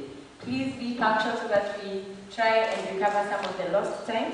And then, in addition, as you walk out through the main entrance, ensure that you have registered your name at the registration desk. And then, having had a lot of speeches from the podium, we are going to have a panel discussion, our first panel discussion on enabling private sector investment, so that we have reflections on the speeches that we have had, and also start building our way forward in terms of what we are looking at. I am sure you are starting to realize the common of climate change has featured very prominently. So could that be one of the ways that we are looking at going forward, that the private sector, accelerating private sector investment? Food for thought. I wish to welcome you for a cup of tea. Thank you.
Cooperatives Senior Director.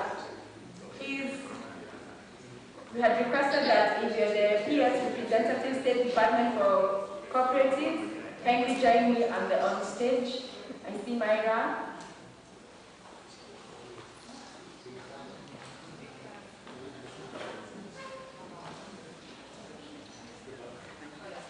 I wish to also request if Hedwig from Agra is present. Can you join me on the podium?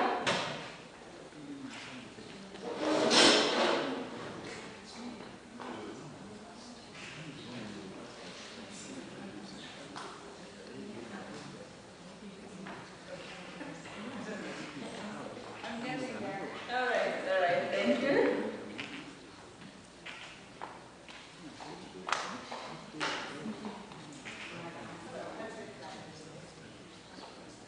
All right, so for this one we will have the two amazing ladies. So perhaps they would start by helping us understand their work in terms of catalyzing private sector investment in the agriculture. Given that 80% of production is by smallholders, it would be of interest to us to understand in what ways you're supporting the smallholders, even as you complement this support for the other large-scale farmers. Then we could go into reflections of the speeches we had this morning, covering the different aspects: devolution, competitiveness, sustainability, incentives. Then from there we will have a presentation that will help us concretize this. So over to you, Myra, please introduce yourself. So just I'll briefly introduce myself and then go into why I'm here, really. So my name is Myra Granadi. I work at the European Union delegation to Kenya, and I've been in Kenya for 4 years now, so I know the sector a bit. I'm the head of section for agriculture, job creation and resilience. So I'm in the right forum, I think. And basically we manage a lot of programs to support the rural development sector more broadly and green growth. In the EU, we work at all levels of private sector development in agriculture. So obviously as a trade bloc ourselves, the European Union, we try to promote trade and also integration, regional integration for Kenya. If you're a company seeking to invest in Kenya, you think, okay, I've got a consumer base of 50 million. But if you're thinking now East African community, we're already 300 million, which is the size of America. And if you're thinking, of course, then now that we have the new ACFA, the Africa-wide Free Trade Agreement, that's even more. So one thing we support is, let's say, trade facilitation. Then we work at national level, so trade facilitation. Then we work at national level, so with the regulatory authorities, with business associations such as ASNET, and trying to get the sort of business environment to improve. And finally, at individual SME level. And even there's quite a bit of distinction. We have some programs working with quite established SMEs trying to promote their services to smallholder farmers or integrate smallholder farmers more into the market. And we also have startup support, so business incubation and acceleration for young people and those kind of programs. So that we really work at the whole chain. Maybe to say, because of working at all the levels, I mean, I'm not in the private sector, so maybe on this panel we should have also had someone from the sector. But we do see a lot of the issues that comes across, and that many of our partners tell us are happening. Thank you. Yeah, we might invite somebody from Citibank, right? Who's here in the room. Florence, where are you? I mean, yeah, maybe you come and sit with us. Right? You are the expert, and then maybe a company. Is there any lady entrepreneur? We make it an all-female panel. If there's any entrepreneur that struggles to get access to finance, come and join us and give us feedback. Because we're going to say that it's all working and that we have fantastic programs to get finance to all of you. Then you can push it and say that it's not true. Thanks, Florence. Entrepreneur going once. Where's the entrepreneur struggling to get finance? If there's none, I can close shop. Yeah, there she goes. Welcome. Thank you. Good afternoon.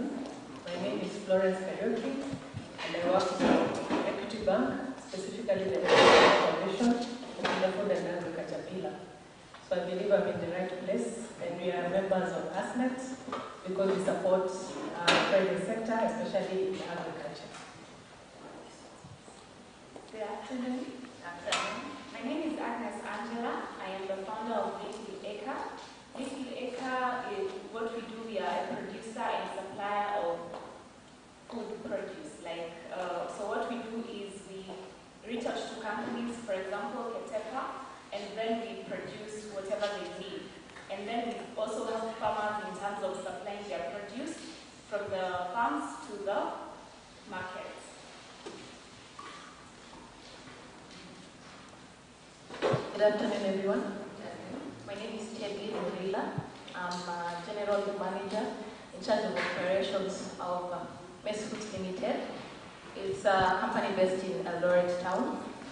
We are producers, processors, and marketers of indigenous vegetables and chilies, both for domestic and export market.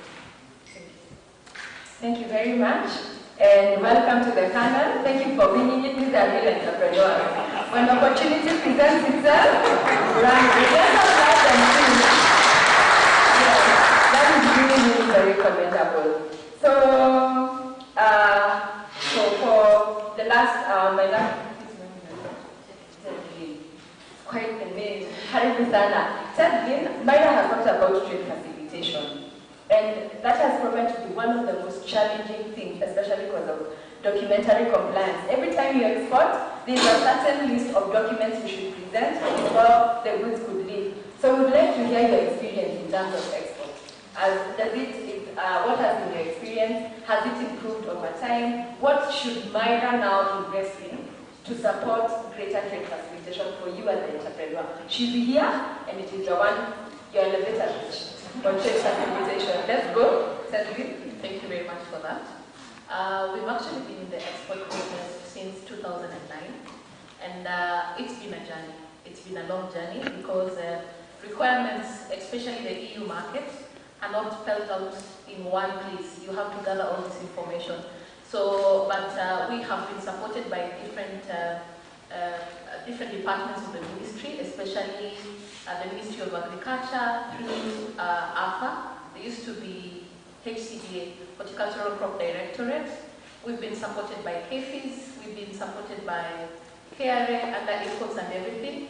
And right now, as we're speaking, they are coming up with a platform that is incorporating all these elements in one, like one-stop shop.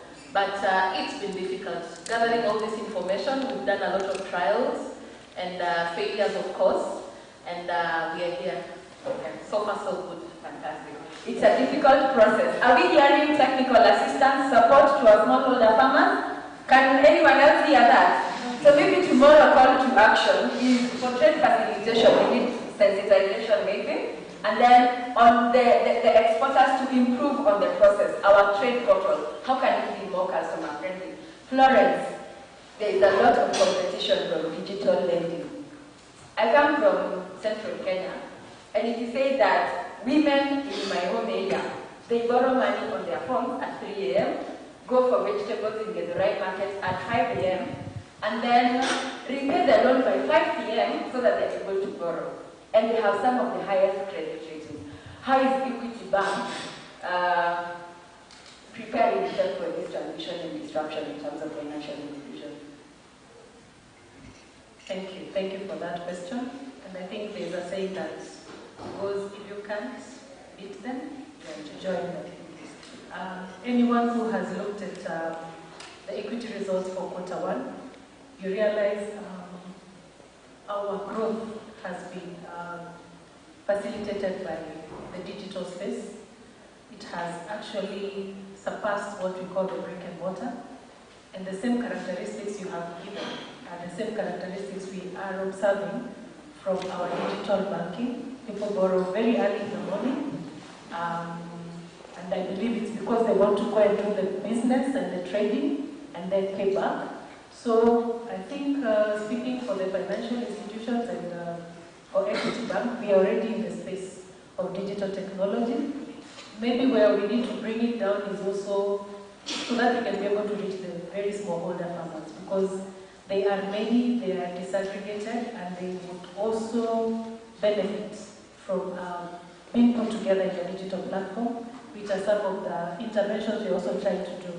So for example, we are trying out what we call an e-voucher system, where inputs can be distributed digitally. So when a farmer, for example, receives credit, they do not have to access the money in hard. They access it as in a voucher system, and they can just go and transfer it to an agro dealer. And that way they build their credit history for borrowing. So we are already in the space. Fantastic. It is good to understand that our institutions are versatile, they are changing, they are adjusting to the disruption. Florence, I believe, I am coming to you. Agnes. I have to say that disrupted. I'm sorry, Agnes. So Agnes, being a young woman entrepreneur, what has been, I'd like to hear your greatest challenge. And then aside from this, recently KEPSA launched a gender policy to address issues of sexual harassment. And I want you to share your experience as a young woman entrepreneur. What has been your challenge, experience, and especially addressing issues of that comes with the job, right? So please share with us your experience. Thank you for your question. The greatest actually, I started being in agribusiness early this year, but I started my business plans late last year. My experience has been, challenging, but it's because I'm a business person that is not a big deal to me. So my greatest challenge so far has been access to finance, definitely. Starting out, that has been a real challenge to me. But what I've done about that is I sought out business people who I thought could invest in my business, and luckily I got someone who knew me and was interested in assisting me with that. But my challenge is there are other entrepreneurs definitely who do not have access or a relationship with someone who can assist them. So finance is a big challenge. The next challenge that I have had, because I've been producing for an export company, right, has been challenges when it comes to the export company not being able to meet its contract. By that I mean they fail to offtake my produce, yet I have already produced. So I have been having to go into markets like Marikiti to sell my produce when I was supposed to easily do, right? So those have been my challenges. Other than that, definitely information when it comes to starting out an export company. That has been a main challenge for me because that's where I'm looking to go. So I could do more information to access it much easily. When it comes to sexual harassment, well, I have not had to deal with that up to this point. But I could give a story. You see, for my farm, I do French beans. I started off with French beans. And the only time I felt a bit uncomfortable was we had to irrigate at night. And the person who works with me told me I have to go home because he doesn't want men to come at night and attack me. So there's a bit of that, you feel a bit uncomfortable. Okay, before we come to Hedwig, and she tells us what her largest portfolio in financing is, I think what we are hearing, Florence has mentioned the issue of cooperatives, that it's much easier to have cooperatives functioning and access to finance becomes easier. Agnes is talking about access to information and then market linkages. Can we diversify to take care of some of those risks that come with that kind of export business? Hedwig, what is your largest portfolio in terms of financing? Which one is taken? Which one has the highest movement? Or yes. Well, we are not investing money, right? Well, we, as AGRA, we have in the past invested in some equity funds, specifically focusing on seed companies, because seed companies have particular struggles with long working capital cycles and defaults in the market where governments are buying seeds but not paying for them. So they have really specific issues. So that's why AGRA has invested into equity funds. They're very small, but important for that specific segment. I think our other investment, together with the EU, is in ABC funds, which is one of the first blended finance facilities.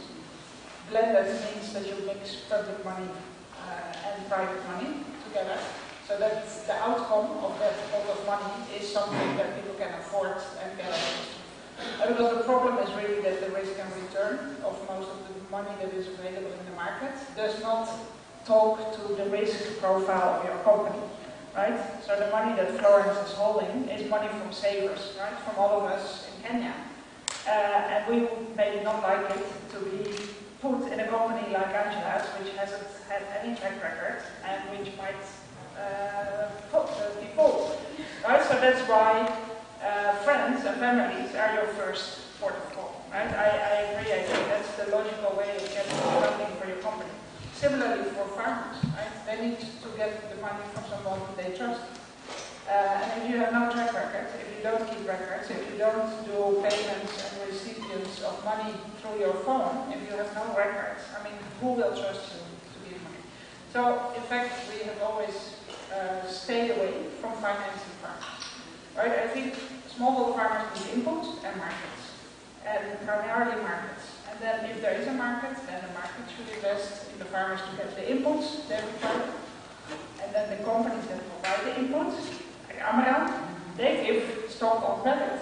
Because in the end, if you realize in a value chain, I mean the people selling the inputs, the people that are processing agricultural produce, those people have the most interest that farmers produce more and better. Right? The flour mill needs a certain quality of maize. So his or her interest is to have good quality maize. So they need to invest in the value chain, right? It's not up to the farmer who is already exposed to drought, to pests, to market people not showing up.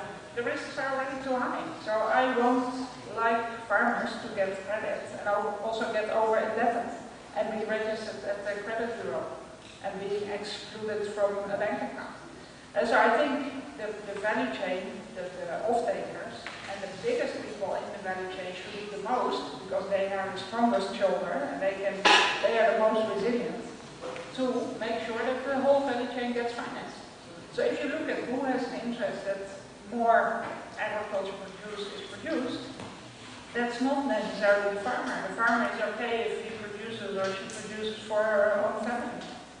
It's the off-takers, it's us consumers in the urban areas that need the farmers to produce our food. What are we investing in them?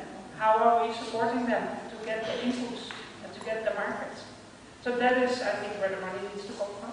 So I want to stop talking about credit for farmers. I mean, they don't need credit, they need markets, they need support, they need inputs, but they don't need credit, right? Because credit is only making your life more risky as a farmer. What we need is insurance, right? If farmers are insured against drought, pests, whatever, then at least they feel more comfortable to invest their little money in improved seeds, in improved fertilizers, in improved practices. You will only do that if you feel not at risk, if the rains are failing us. So I think insurance, so the government should really invest in insurance, and I think the government is doing that, and I would really encourage them to do more of that. And let the value chain finance the farmers. Make sure they get the inputs and produce up to the standards that the industry requires. Okay. Fantastic. So it's the markets. I want Mayra to take the next question. So markets are a key to accessing finance. So Mayra, we have had the issue of sustainability. This was picking up from where Henrik is talking about the issues of drought, the need for insurance, and now the EU is implementing the Green Deal. How is ARD preparing to support especially local farmers to access, telling us as children that getting information to export to the EU can be quite cumbersome. And now we have the requirements of sustainability coming on board. So is ARD working to support farmers towards that end? I'm so glad you asked me this question because that was one of my bullet points to prepare. point that hasn't been, I think, raised enough on the panels and on the agenda for this forum is the question of environmental sustainability. I think it's really key for the future of the agriculture sector and really important. So from the EU side, many of you will have heard of the EU Green Deal, which is the commitment to make the European Union carbon neutral by 2050. But part of that also includes changes in how trade and imports will happen, so that we have the carbon border adjustment mechanism, different types of stricter requirements for pesticides and fertilizers and so on. So something is changing, and so basically it is also in companies' interests, even in Kenya, to become more environmental and use safer standards. But apart from that, I think what the EU can show is that this can be profitable. So in the past 30 years, the EU has increased agricultural productivity while decreasing greenhouse gas emissions from agriculture. By using technology, by using different techniques, you can actually do both. You can actually get richer and protect the environment. So that's one really key point. And then just a couple of examples of where it can be useful for Kenya even now. I mean, this question of the rising fertilizer prices and whatnot, it's also quite well known that Kenya uses more fertilizer than any of the neighboring countries, but has less agricultural productivity. So there's something about how fertilizer is used or misused, and that also can have long-term impacts on soil health and those kind of long-term things of how your farming is going to be sustainable.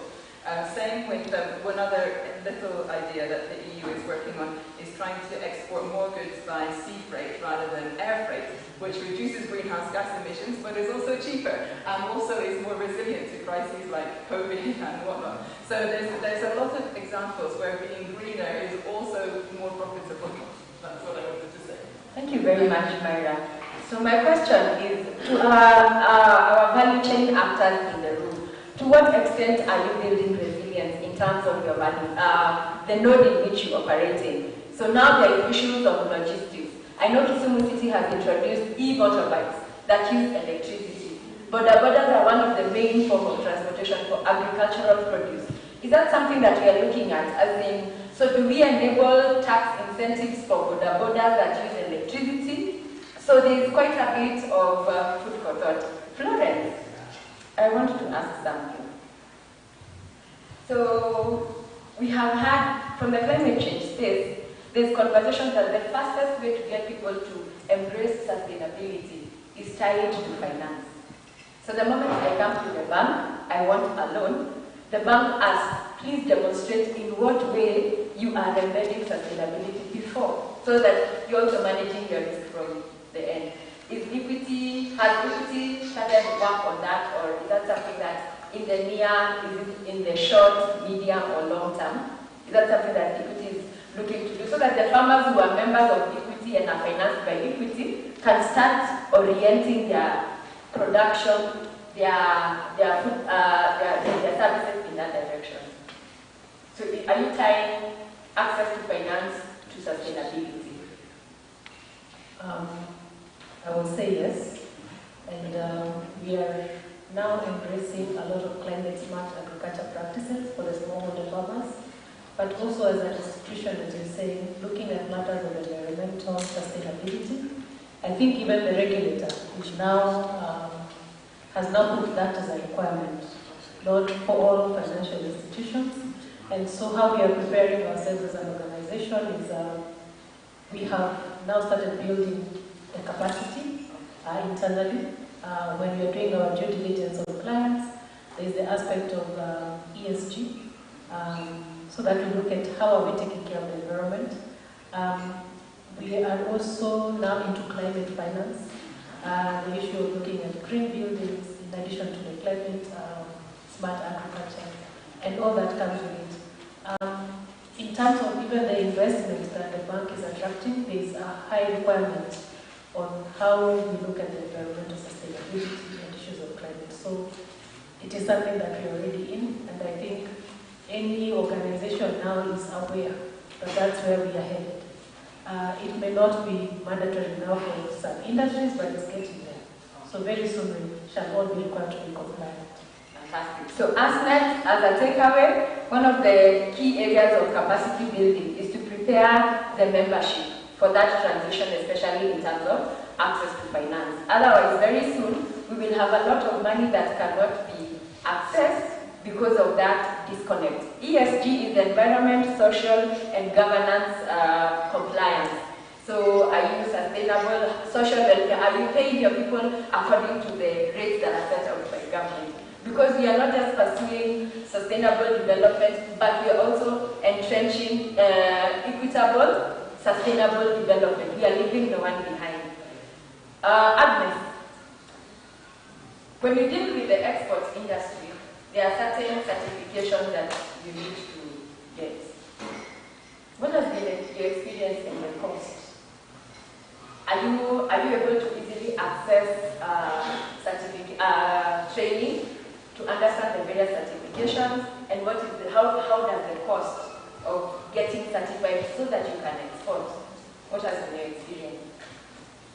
Well, as I look into becoming an exporter, probably in the next 2 years, my experience up to this point in terms of certification has been that I fully understand that they will cost me about 300 to 500,000 shillings. That is certification alone. Yes. You have not produced, irrigated? No. Okay. And as I'm starting out, right, that's a real challenge for me. I have to figure out how the produce that I have right now is going to generate that amount of money for me. So that will take a while. So that has been my experience. Let's hear from Tedwin, with a seasoned exporter, in terms of certification, and now the prominence of environment sustainability. How are you preparing towards that transition? Okay. Before you get to certification, internally there are standardizations that you have to adhere to, which are majorly being run by the Kenya Bureau of Standards. A challenge comes in if you're in a niche product, like the kind of products we have, indigenous vegetables, where the institution itself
right now people are very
so that we stop confusing the farmers.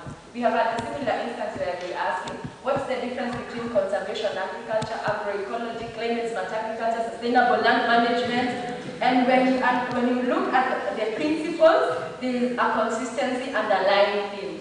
So those are some of the things we are looking at addressing through the Kenya Agriculture Sector Extension Policy. So thank you very much, Mr. Musolo, for raising that. Ladies, I want to bring this to a close. Ah, thank you. No, I wanted to say something on the I wanted to say something on the problem of governance in cycles. I think one of the investments we have made is to help a company that has developed a software for cycles to a digital solution to get to break-even point. And I think what we have seen there is really amazing. So they have been digitizing 80 cycles, and in terms of governance, it has improved a lot, right? Because everything is now visible and the farmers see everything. So the whole issue of governance and board members giving credit to their friends and things like that, that's stopped, right? And I think that is, so digitizing of rural financial institutions for me is key across all the countries in Africa. Because the rural financial institutions are key for farmers, right? They are nearby, they are reachable, they trust them, they know. 80% of farmers are banking at the rural financial institutions. So we need to improve them, and I think digitization is really a good way of getting there. In terms of governance, in terms of speed of operations, right? Before the loan costed 2 weeks to get approved and disbursed, now it's 10 minutes. And they can also link into the marketing co-ops, or the tea and the dairy cooperatives. So the farmer data, selling tea, selling milk, gets immediately into the cycle, and then the farmer can get an overdraft based on that delivery. So I think those type of systems, digital helps us a lot. Sorry? Edwin, yeah? I have a comment as well. All right. Someone help me get the microphone on the floor. So my name is Ron. I'm from Amiran, Kenya. I'm heading Chemical Fertilizer Division. You touched on a valid point about knowledge, and you as well, for the farmers. And I'm not intending to replace the government, but we're investing a lot of it. We believe, we see the farmer as our partner. If they will succeed, we will succeed. And we have a huge team on the ground. I think one of the biggest teams of agronomists all over Kenya, in every place. And this year, with the blessing of Dave, we even increased it even more. And we really want that the farmer will use the right fertilizer, the right chemical for sustainability. Now, I heard you talking about organic. And I have to tell you, I manage few farms of organic in Abu Dhabi, in Israel, and I think that organic is for rich people. First, we need to feed our people. So once we get enough food to the people, we can do organic. Plant in the basic, it needs nutrients. It needs nitrogen, it needs phosphorus, it needs potassium, it needs a microelement. Nitrogen for the plant, the molecule of nitrogen, it doesn't matter if it's coming from organic or if it's coming from chemistry. Chemistry is more pollution. Is it good? It's not good at all. I wish we can move all of us to organic, but there is a cost. Today, how many Kenyan farmers can buy fertilizer? Some of them decided to reduce their land. So I will not speak today on organic fertilizer, but I will speak on smart fertilizer. And we, for example, decided to focus on control-release fertilizer. Okay, we're selling fertilizer that is called AgroMaster, that it slowly dissolves to the soil. Not at once. You know, you have a big rain, a lot of your nitrogen is leached to the groundwater. So a part of pollution in your groundwater that you are drinking later on, you don't give it to your plants. So I think that until we will reach really to the future that I hope that one day the world will be able to use organic fertilizer and we will be able to buy them, on the meantime we have to use smart solution. And we will do the best to be there. We will do the best to be part of this society. And we are approachable.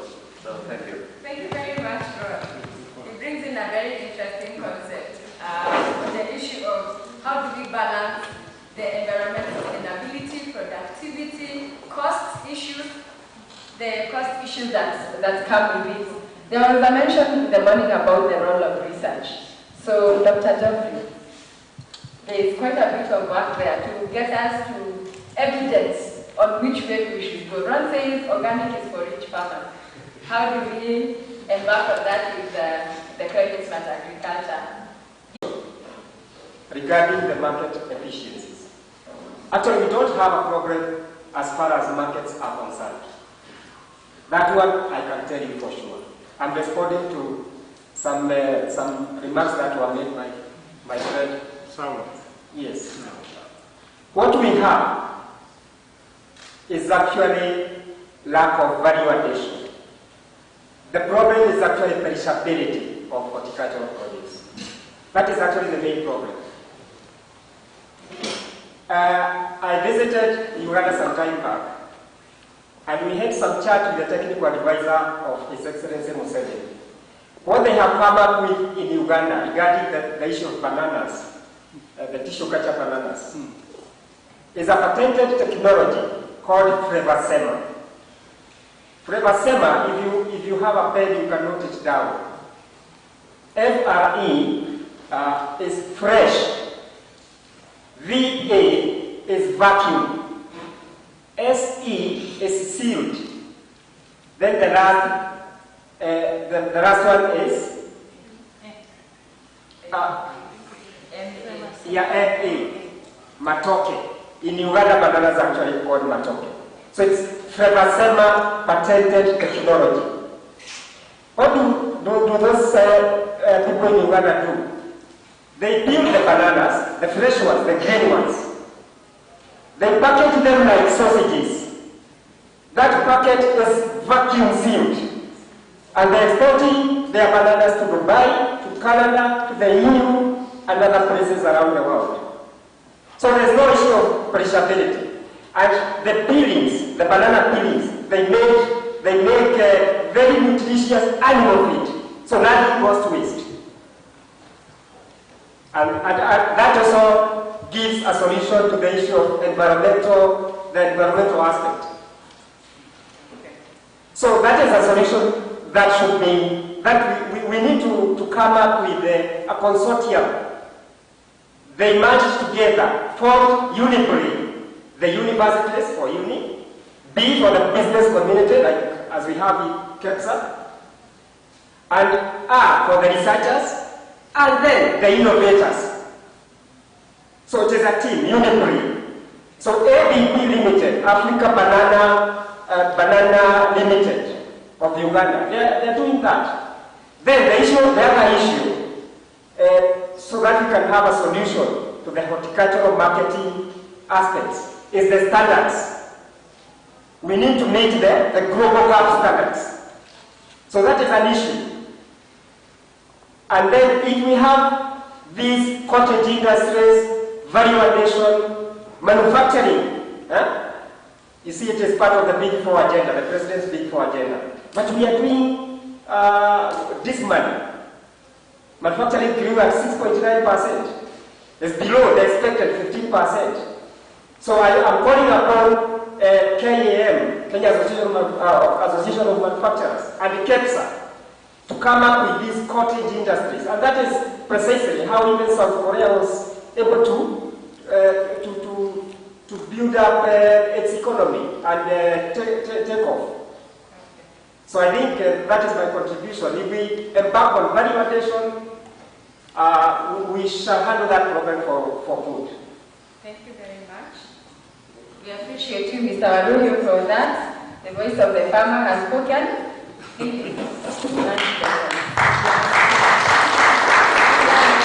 Then, in your closing remarks, I want to hear how you are leveraging the Africa Continental Free Trade Agreements. For the farmers and the traders, I want to hear, have you already identified which markets you want to export to? for the financial, which ones are the ones that are most promising? Trade facilitation, which are the destinations that are most preferred? Is there some data coming up on that? Yes. So very quickly, what are we doing on the AICF today? I have the mic. And I think I'll also mention something that is also public.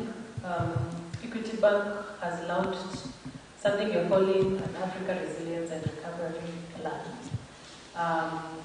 and which looks at leveraging, especially the 6 regions that we are in, and facilitating cross-border trade.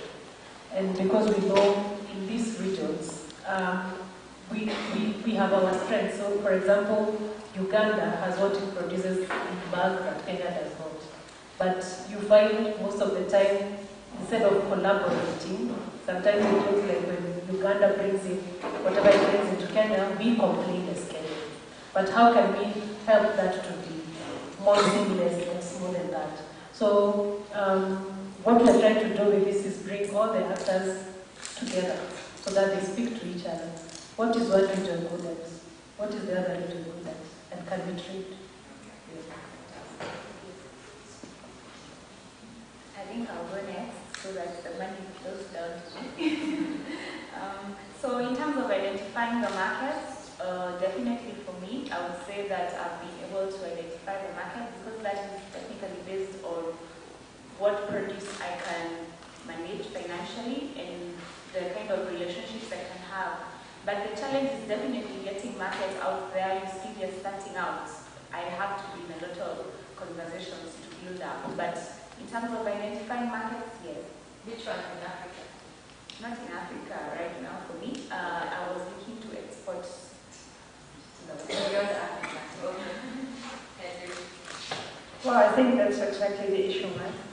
I think Gabon buys its green beans and sells it from Paris, and you send it to Holland, right? I think it doesn't make sense, right?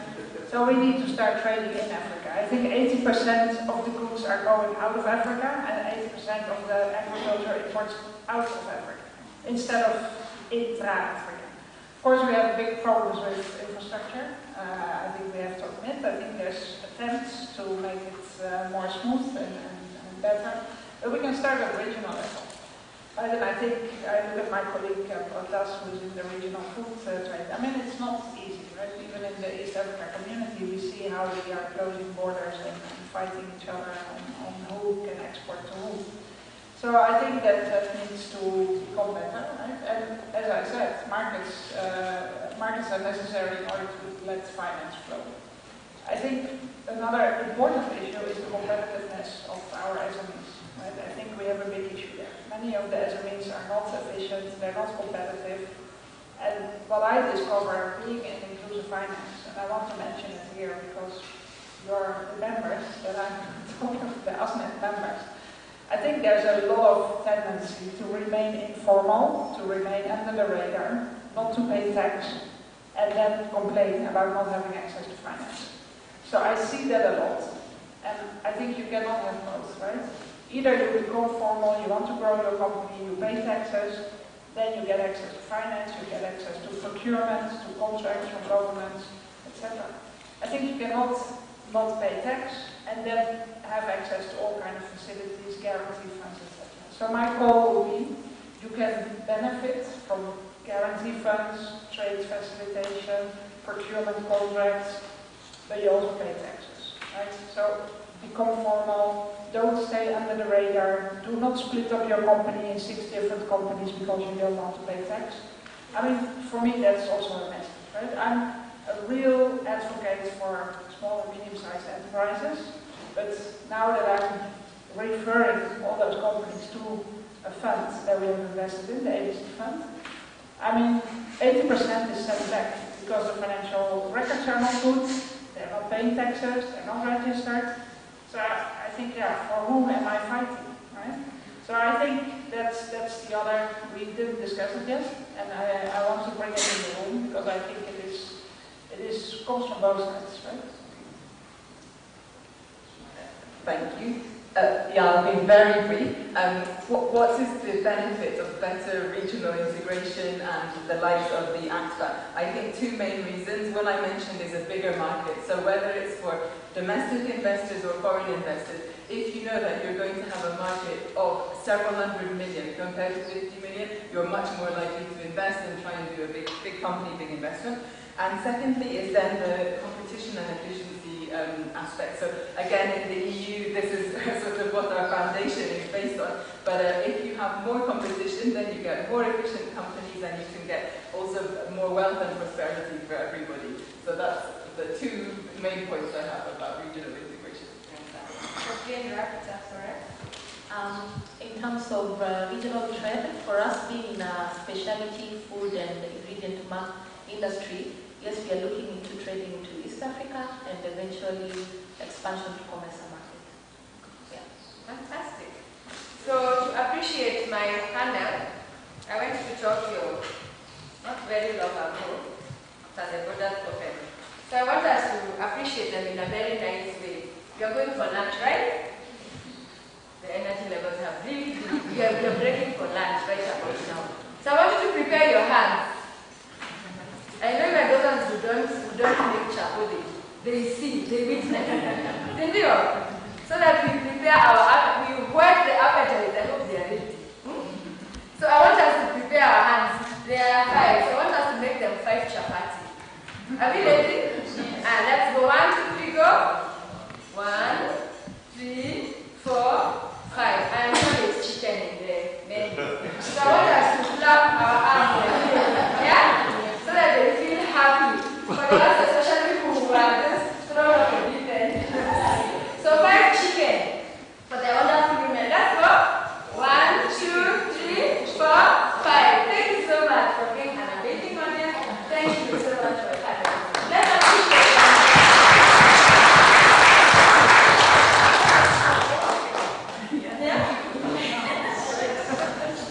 Thank you so much. I hope you are getting to lunch. So as we break for lunch, one of the things that is coming up very strong, formalization, and this is very critical for access to business. So access as a fund order in terms of supporting their BMOs to promote formalization of business. Then that way you can push for tax incentives because your contribution to the tax base extension is very simple. There is access to information, compliance standards in terms of affecting markets, information. So as next, I hope you're all hearing the rapporteur. Let's have that platform very slowly. I wish to request that we break for lunch very quickly, and then we come back at 2:45. Please make sure the chapati and the chicken run down the road so that we catch up. See you at 2:45 after lunch.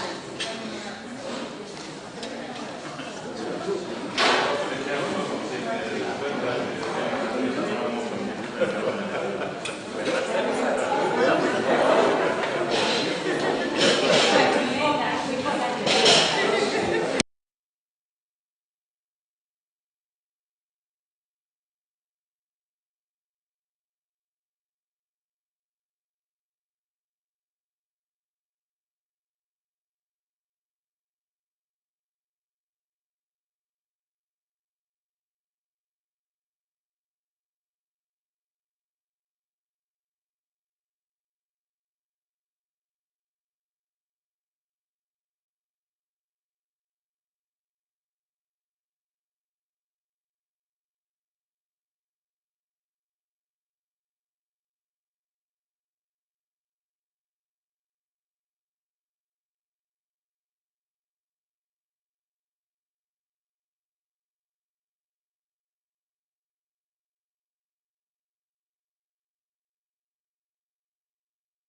get back onto the program.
Processing food, all that.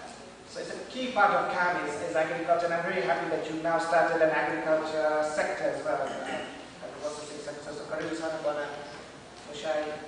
Thirdly, I do want to introduce our godfather, our father, who started ASNET, who founded ASNET, who created and thought through, Wanali Karuri. He is a very, very important part of ASNET.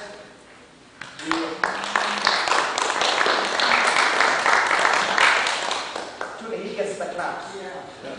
So, Lee by profession is an architect, and to be honest, he's the one who worked through ASNET at the beginning. We got ASNET together 2 years ago at Spanglot, and for us, he's our father of ASNET. So, Karibu-san present. I see Madam Consolata is here, and your son is also here somewhere. We also wish them welcome to ASNET.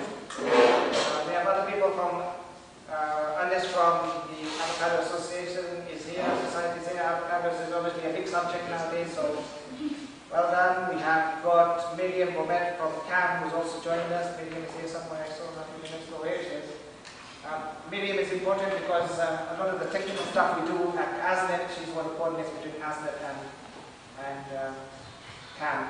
We also have a member of our board of directors, Madam Jane Cindy, which Jane is a board member of ASNET, but she also runs an organization called SOCA. Again, a very important part of ASNET. She manages one of the committees. And she spent more time in ASNET than I do sometimes, Jane. I don't know how you do it. Have I missed anybody else? I think we've got Janek from Camden. Can you quickly introduce yourself, sir? Please.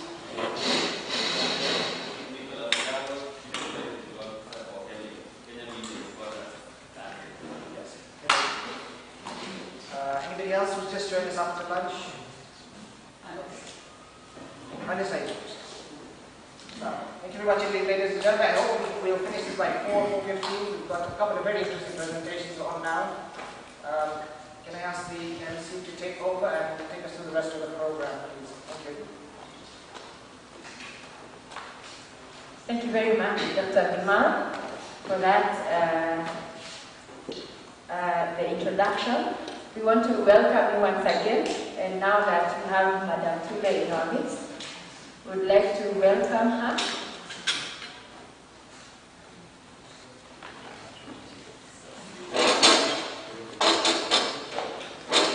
Then we will have a presentation from KEPSA, done by Victor Ogalo, Deputy CEO. Madam Tule.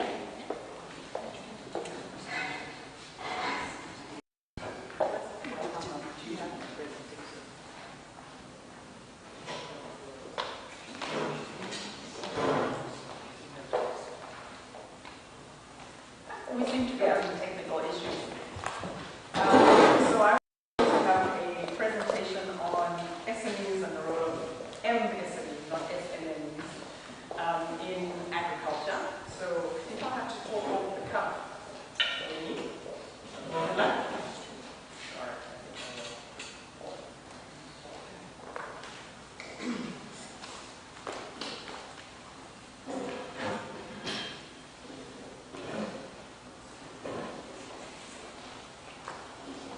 okay, to just kick it off, I'll just I'll read the quote that we have received from Chris Muyunda, who is the Vice President of the Comprehensive Agriculture Development Program for Africa, which is CADIP. And it was a declaration in Malabo, Equatorial Guinea, that all 50 African states signed on to increase investment in agriculture by 10%, or at least have 10% of our GDP in investment in agriculture. So it goes, agricultural transformation that is so much the cornerstone of the Malabo Declaration will not occur unless all key stakeholders in African governments, the development community, UN agencies, and the investment arena can effectively partner African SMEs who are at the center of African agro-production, processing, and distribution sectors. So for us as the ATO, as Bimal mentioned, my name is Tula Linnea. I'm the Agriculture Transformation Office Coordinator at the Ministry of Agriculture and Livestock, Fisheries and Cooperatives. We work on implementation and support on performance management for our 10-year agriculture sector transformation and growth strategy, the ASTGS. And I know, as Bimal and Architect have said, it is one of the cornerstones for ASNED's implementation and the guidance for how we work towards transformation of the sector. So the first flagship is setting up 1,000 farmer-facing SMEs to support 1.4 million farmers. But we've recognized as the ATO now, after we've gone through ASTGS, that it's not for us to establish, it is for us to support the SMEs. And the support we're looking at now is working with foundations and SME accelerators that work directly with agriculture SMEs. So 1,000 farmer-facing SMEs that will support at least 600,000 farmers. And this is under even the Big Four agenda. So this food and nutrition pillar. One of the implementation requirements was for us to have 100,000 SMEs and create 600,000 jobs in the food and agriculture sector. So to us, we believe they're a critical part of the entire value chain, from production, processing, logistics, and then into the market entry. So of course, as ASNED, we encourage for them to participate. We don't expect that ASNED should only have the large operators as members. It's critical that we reduce the barriers of entry. And as a ministry, we continue to work with a number of foundations, Mastercard Foundation, Rockefeller Foundation. Now we're working on one for the blue economy with Pangea out of Norway, another one with, I already said Mastercard, and Stanbic Foundation for financial knowledge and literacy building. Hopefully soon we'll work with equity as well. So in the end, these are all your members, and it's important that we work with them in establishing the right connections. And part of that is through cooperatives, right? We have our farmer groups, many of our programs married through ABDP, which is an agriculture business development program, and the livestock program, to ensure that farmers need to then stop working as individuals, come together, create their groups, work into cooperatives, and then from cooperatives enter the market more formally, so that they can access finance more effectively. I think, sorry, I've been thrown off the cuff without my presentation, so I just need to make sure I highlight the areas that we felt were important. So out of Flagship 1, we created a 5-step process approach for implementation. And the first is to focus on 40 high productivity zones. Recording in progress. Thank you. So for rapid growth of agribusiness SMEs, with this we're working with SME Advisory Unit out of PDU, with the presidential.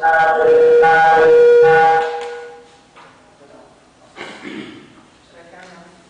Okay. With the Presidential Delivery Unit team supporting a number of youth-led SMEs in implementation for SME growth. And then the second pillar is to contract SME accelerators, as I mentioned.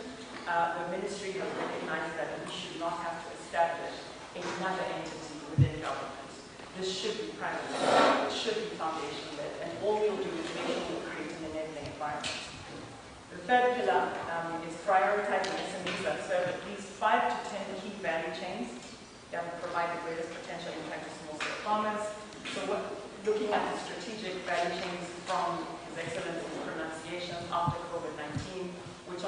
not just focused on crops, but looking at livestock and as well as fisheries, and then attract insurance. Many of you know we've been working on an insurance policy, and the work is not just for the farmers, but also to look at SMEs in the agribusiness to ensure that they continue to have access to finance and support in that regard. And then finally, we have to track. Of course, we need to see where have we started and where are we going, and are we reaching the targets we have set for ourselves. So I'll actually close it out because I recognize that we're so far behind in time. So I think what I wanted to close off was to provide 3 opportunities on how we can go forward. What does it mean to leverage for growth opportunities for the SMEs? And so we're looking at aggregation. So aggregation is work with people like us, or the larger processors, like Mr. Mashai's company, for example, or the mouse. And aggregating the various value chains as well, and optimizing in trade agreements. We had a meeting this morning with AFCFTA Secretariat, and we're looking at how do we implement the trade requirements both for large companies, but also for the small-scale operators.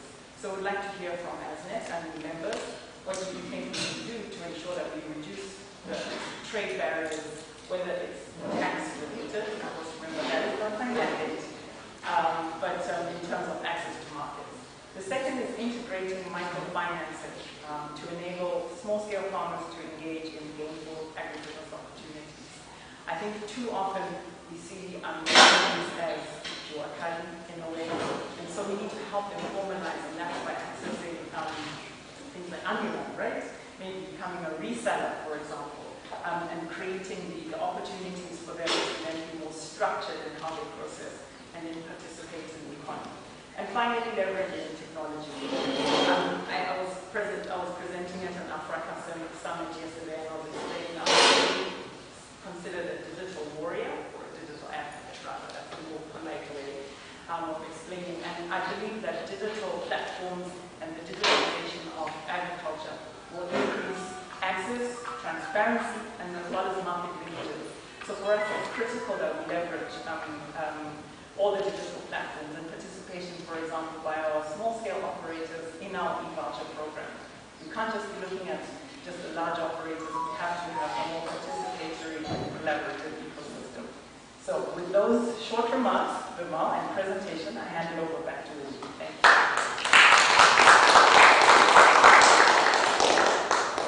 Thank you very much, Madam Pule. I think you did an excellent job just in front of the DPS like that. That is fantastic. Her presentation segues very well. We are welcoming on stage Mr. Victor Ogalo, Deputy CEO, KEPSA, in charge of competitiveness. Ladies and gentlemen, let us put our hands together for Victor. There's a lot of knowledge inside here. And so I'll start with presentation by just a little context.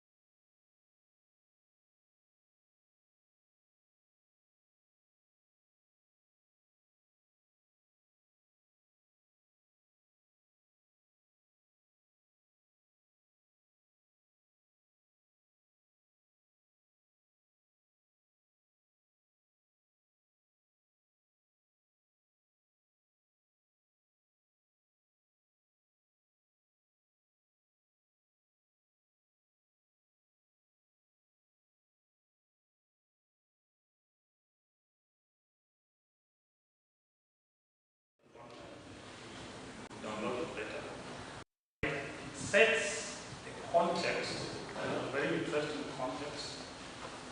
And in that publication, I think I quoted one of the people that I like reading about when it comes to scenario planning about many sectors. It's called Ariel Dios, and he says that the only relevant question about the future is not whether something will happen, but what we will do if it happens. The only relevant question about the future for plans is not whether something will happen,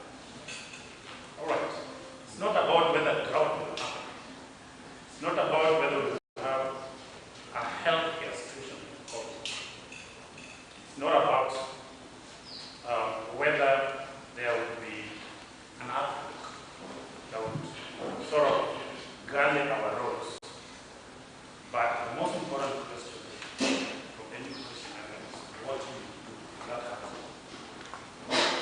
And that's why we were caught up when the COVID came in, and we seem to be caught up with issues of drought, climate change, and so on and so forth, with fertilizer prices. We seem to be concerned and aware, and that's not very good. In this particular communication that I'm referring to,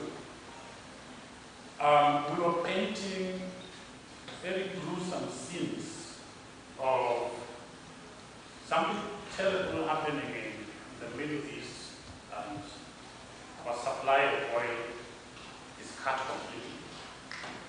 A major health epidemic happening, and you can't respond as a country. All resources are geared towards that, and any other sector is starved of resources. I was painting all these pictures. Or something like happened in September 11 in Europe, happened in Kenya.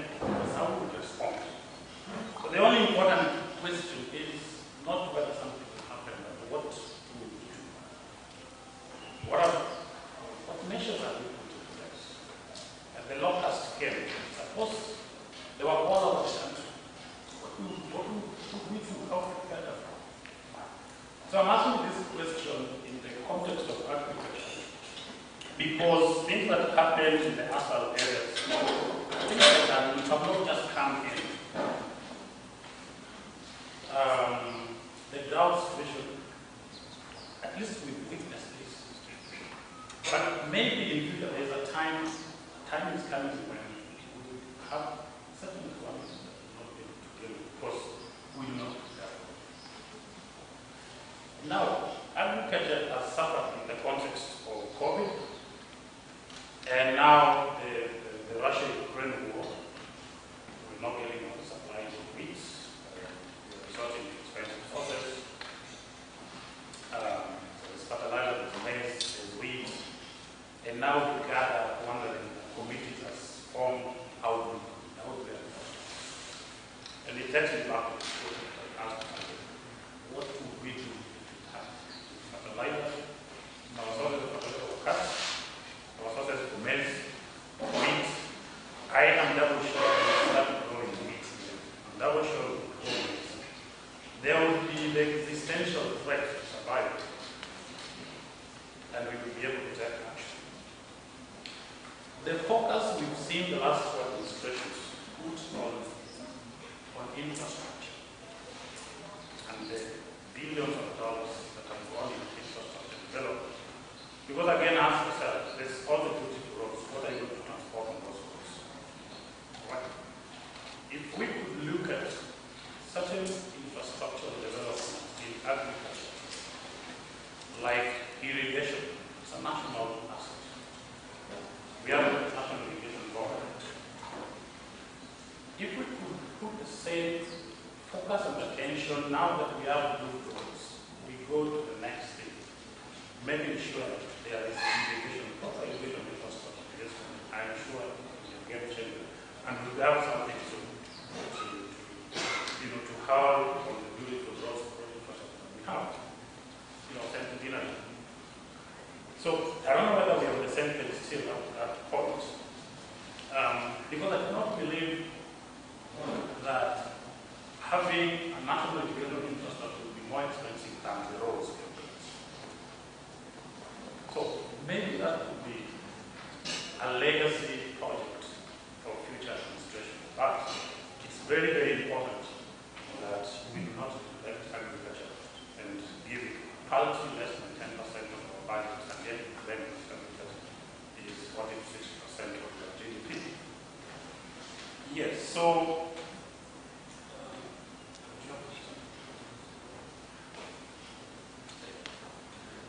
that's what we're able to see there. Maybe a block of some of you, the questions that was posed on how COVID, when COVID locked us in and we were not able to get our supplies, I think the Lanka lesson we saw in the manufacturing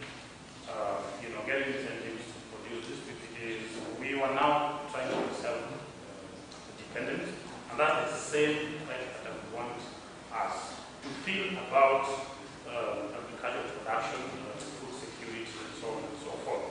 So that at least we can arm ourselves. There's no sense in claiming sovereignty if you can't feed yourself. Absolutely no sovereignty if you can't feed yourself. What's sovereignty about? So I'm just urging all of us here, all policy makers here, or we feel into policy making process one way or the other, that let us start thinking strategically. There's always policies in the Ministry of Agriculture, color, you know. And so there's really going to be nothing new. And I think where the gap is turning those policies into action. So I will not bore you with what is it you're seeing with foodstuffs, wheat products, fertilizer. We know that it's been all in the news, and how the war between Russia and Ukraine has affected us. But the question we're asking is, what are we doing about that? And what are we doing so that should there be any similar occurrence in the future, we have to be better off, and that takes us to scenario planning. So when I asked this question, I did at East Africa research, and I was talking to different government officials. And feeding East Africa seemed to be an easy question and yet a very complex thing to do. I analyzed a lot of things. In order to come up with certain conclusions. And if you look at that report, it's a 2010, 2012. I was looking at trends in the number of hungry populations in East Africa. Looking at trends in staple food production and consumption in East Africa, and I was seeing a declining trend. The number of hungry people is increasing. Staple food production is decreasing, consumption is increasing. Rising world food prices is not news, you see it. Prolonged undercapitalization of agriculture since early 90s. We've had prolonged undercapitalization of agriculture every year. There's high rate of population growth. Vis-a-vis food growth. Population is growing at a higher rate than food growth. Urbanization and its effects on food security, where most of agriculture-rich land is being converted to real estate and so on. And so there's a policy parallel to that. And migration, how it is, pulling away energetic population from the rural, and that's where most of it happens. Then we tend to have people in the 50s and 60s going to agriculture, and then the youth are doing agriculture as a retirement activity, where we get all retired to the farms, right? And then the concept of globalization, specialization of trade, climate change, rising middle class that is very sophisticated in the types of food that they need, and we are not matching that. And actually, that's why we tend to import a number of these value-added food, because this middle class that is growing wants a certain kind of food, certain value addition added, and we are not able to match their needs, and that's why we end up with a lot of imports. I was looking at the rising energy prices and demand for biofuels, how it's competing with demand for food production. Looking at the rising energy prices, land grabbing, land hoarding, and certain countries where an investor went to say he wanted to do agriculture. Business will be given free land lease for 5 to 10 years, as opposed to Kenya. Then, of course, a number of things, competing ideologies, ideologies as solutions to food insecurity. So everybody knows the solution, and there's all these competing ideologies, but nobody wants to take fast step into action. So it reached a point where, in that research, I was imagining a situation where now food food production and dependent development has become so complex that our leaders need to consult the oracles and the seers, to give them solutions, and yet the solutions actually lie in our shelves. And there was a very interesting thing, I think we showed it to President Kibaki, where we assembled all the heads of EAC states, consulting Oracle on how to feed their countries. And I think there was a certain laughter. So there are challenges that we know. I've given a presentation here. Let's go to the last chapter, where we're talking about the known things that we see here. But since we have our policy makers who can address these things,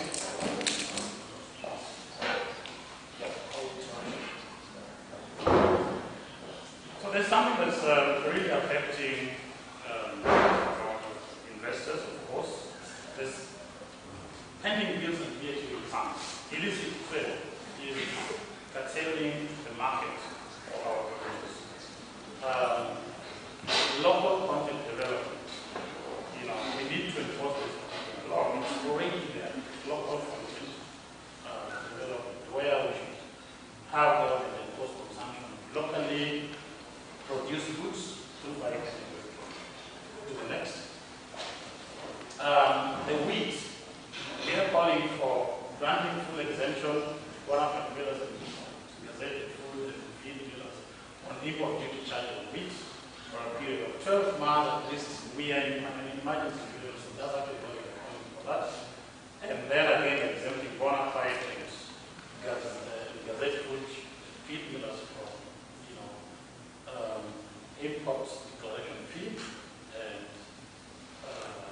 cost insurance and freight charges.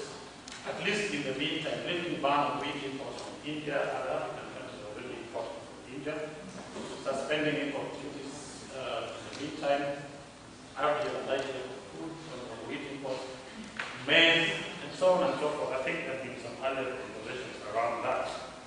If you look at the next, and of course, drought and climate variability, and we are saying to avoid this thing is something we can always predict will happen. We need to build storage facilities and make them available in different regions of this country, so that during bumper harvests, we can keep sufficient food for the rainy days. And finalizing the potato cold chain facility in Nyandarua to have post-harvest losses, particularly for potatoes, that cover the entire central Kenya and extend out to the full immediate implementation of flour blending. It doesn't have to be made on the table for Uganda. You can have maize, cassava, millet mixed. But there was this shortage of maize, at least it's millet, and the little maize that you have is blended together to form food, since you don't believe in Uganda. And then again, dispensing 10% of national rice, as well as county allocations, 10% of the allocations, to deal with this kind of emergency situations. These are interventions in an environment of emergency. Once we go through this way, what are we going to do next, so that we do not come back here and start having this kind of conversations that we've had for many years. So thank you very much, and I truly appreciate being here. Thanks a lot. I'll hand over back to the mic. As well, in terms of perspective. I'm going to join this session because I think it's probably the most important session of the afternoon. Soon I'll be getting this in the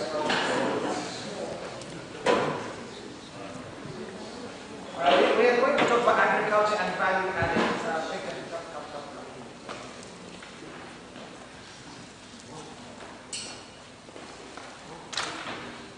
Now, I think what is interesting is Tune is probably the most influential person in the industry. We're going to make sure she takes back with her our recommendations for today. We've got some very interesting people in the crowd. I won't give you who they are, but we've got very senior policy people from some of the aspirants are here. I'm not going to tell you who they are, but they've sent representatives to ask us what we want in agriculture. So if you want to have an ask from the next government, say it because they're going to record it. I'm not going to put it on here. But they are here and they're listening to us. Particularly from Azimio, they're here, and I know from Kwanzaa Kenya people are here as well. And they don't want to be identified, but they need to listen to us. Lee, is that okay? We love to say that. We love to say that. So we want to listen to how to increase value addition in agriculture, and what I think we can make it a little bit better. Give us 2 or 3 asks. If you are the president in August, the 2 or 3 things you do in your sector that can change your sector. And that'll be better one, isn't it? Presume you're president. What are you going to do for 2 or 3 things you're going to do in agriculture that will change things? I'm sure you're probably the right person to start, because you're the guru of all this after 2 years as chairman. So I start with you, please.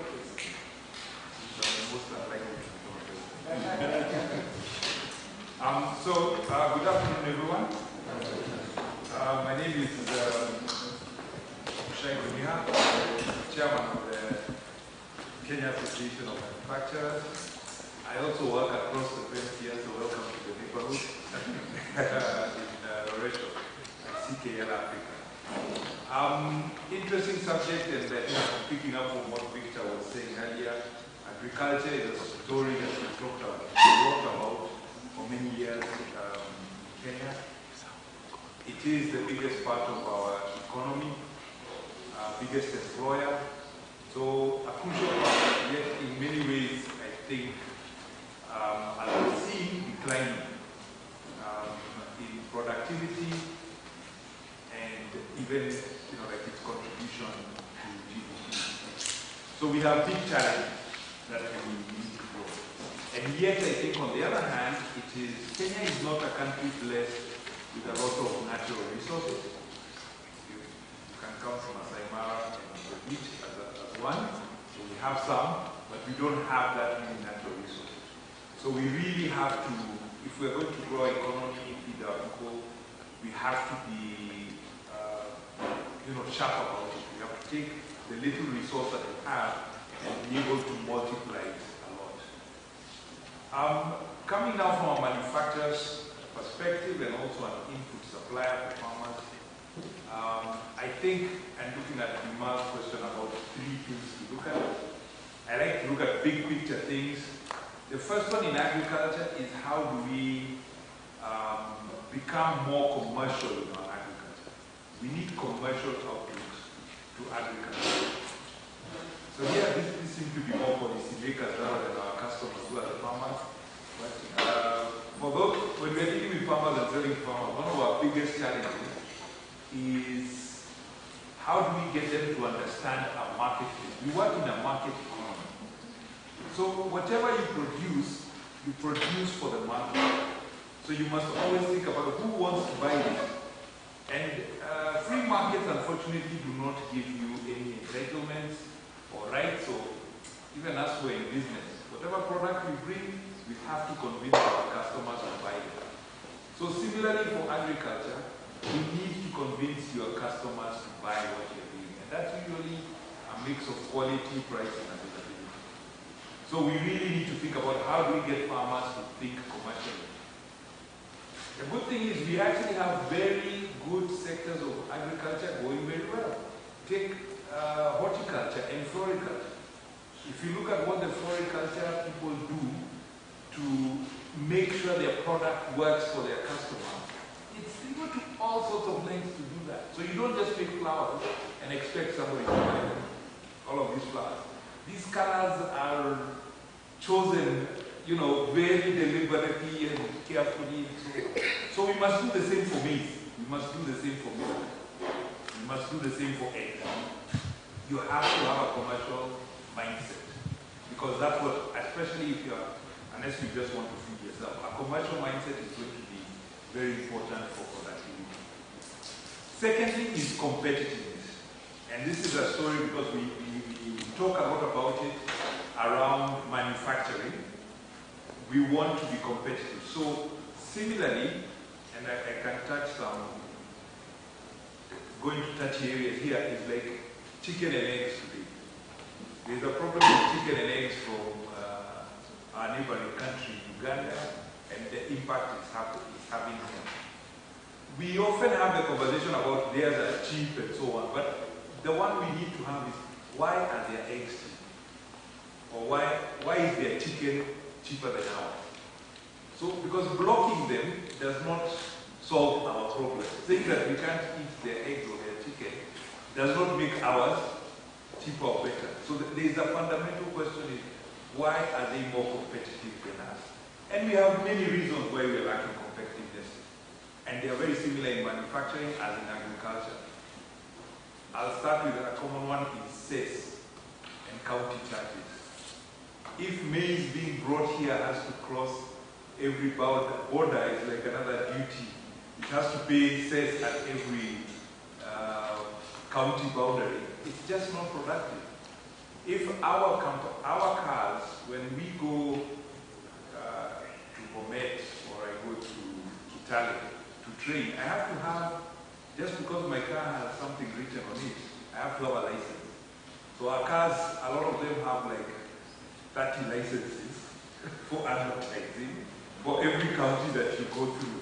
So we've got all these kind of costs which don't make us competitive. And the thing I like about competitiveness is it's a comparison. Competitiveness is not whether you are, sometimes the guy says, but you can pay, you have ability to pay. But competitiveness is, what about the farmer in Uganda? Is there any sense of race in Uganda anywhere? So why are we putting it on ours? We need to compare ourselves globally and regionally when we are talking about competitiveness. How competitive are we in those markets? Then finally, I think is the linkages, and that's an important one for us to talk about here when we talk about manufacturing and its value addition. Growing tomatoes, you will compete with the entire world on how well you can grow tomatoes, and you must. At the end, you've got to have a tomato that is priced at a globally competitive price. But the price of a tomato is very different from the price of tomato sauce or tomatoes. And that's where we need to do this, because if you make you can add value to that tomato, that's where you get more money. If we can create a sector or a whole chain where we're actually exporting tomato and tomato sauce, not just Heinz, but our own brand or whatever, then we're adding value, and we can talk about how do we share this value across the supply chain between the manufacturers who are adding the value and the farmers at the bottom. But that takes a long, it sounds easy, but we all know it is complicated. How do we get the tomatoes of the right variety? Because, it's not just all tomatoes that go into tomato sauce and tomato paste. How do we get them collected at the right time? People growing them in the right cycle. So there is work to be done, and we are encouraging our manufacturers to start thinking about their downward linkages. Sometimes it's like, yes, if we got everybody together, dairy is a good example. We have a good dairy network, dairy farms, cooperatives, manufacturers, that's the end of that. But that really, and it works well, more or less. But it's taken maybe 50, 60 years to get there. Right? It didn't happen, it didn't just happen. It's one of our success stories in Kenyan agriculture, but it didn't just happen. It took a lot of time. And there's always a question of who is going to start it.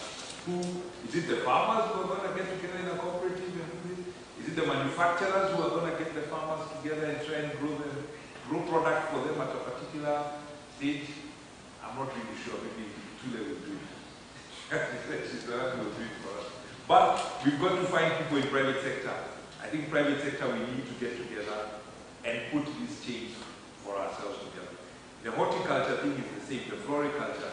All those networks, because being able to grow a flower in Gilgil or Nanyuki and get it to a shop in London in 48 hours, that did not happen overnight. A lot of work has been done in building those chains. So we need to do that work, build those chains, and then we can add value. Thanks. All right, to summarize, commercial output, competitiveness, VegPro, my friend Peter works for VegPro. If you go to his business, it's a factory. It's no, you can't say it's an agriculture company. It is so sophisticated that the change you're saying, he picks up, I don't know, avocado or something, and by the time he gets to the supermarket in Tesco in the UK, within 48 hours or 72 hours, he's got it out there with a label, with packaging. I'm bringing these liquids up. Seriously, interesting stuff. And vegetable companies like that have done over years, decades and decades and decades. All right, so those are three very important points. So if you're President Mushai in September, these are the three priorities, right? All right, let's talk about President Day then. I'm allowed to say these things, right? I won't wake up tomorrow morning and say, when there's an MD of Cameron Kenya, I'll get a very successful company with decades and decades in the business. So let's hear your 3 points. Yeah, thank you, Iman. My name is Dave Govender. I'm the MD of Cameron Kenya. Glad to be here among such learned colleagues as well. The difficulty going second is that he's already said the best things, right? Okay, I think to answer Bimal's question, I think let's look at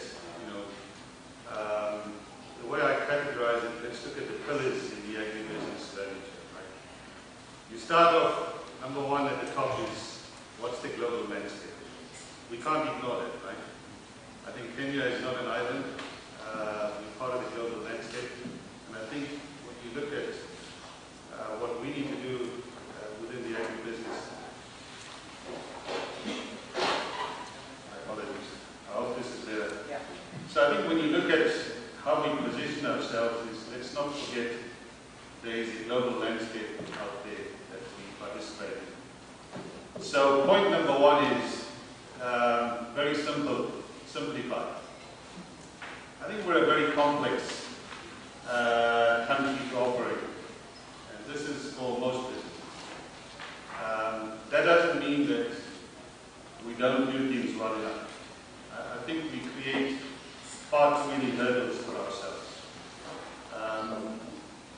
I think Kenya itself has good regulations, good intent. I think how we enforce those regulations, how we monitor, and how we interpret them, presents hurdles for our businesses. And I think one of the key takeaways, I think, for ease of doing business is we need to simplify and we need to remove hurdles. Classic example of hurdles is when you have a certain regulation, there's so many different departments and organizations you need to get permits. Can we not centralize that? With all the digital solutions that we have, these technologies are available. We don't need to reinvent the wheel. I think if we can consolidate, simplify, and remove hurdles, I think that will take a lot of the cost. What I call the hidden factory, there's a lot of costs hidden in the different steps, the different hurdles that every one of us have to jump through. So that's the first point on simplify and remove bureaucracy. I think it's number one. Number two, I think, is related to the value addition. To get value addition, I think use of or skills development or introduction of skills, even at a very junior level, and somebody said it earlier on, make farming or make agriculture sexy, right? That has to happen very early on.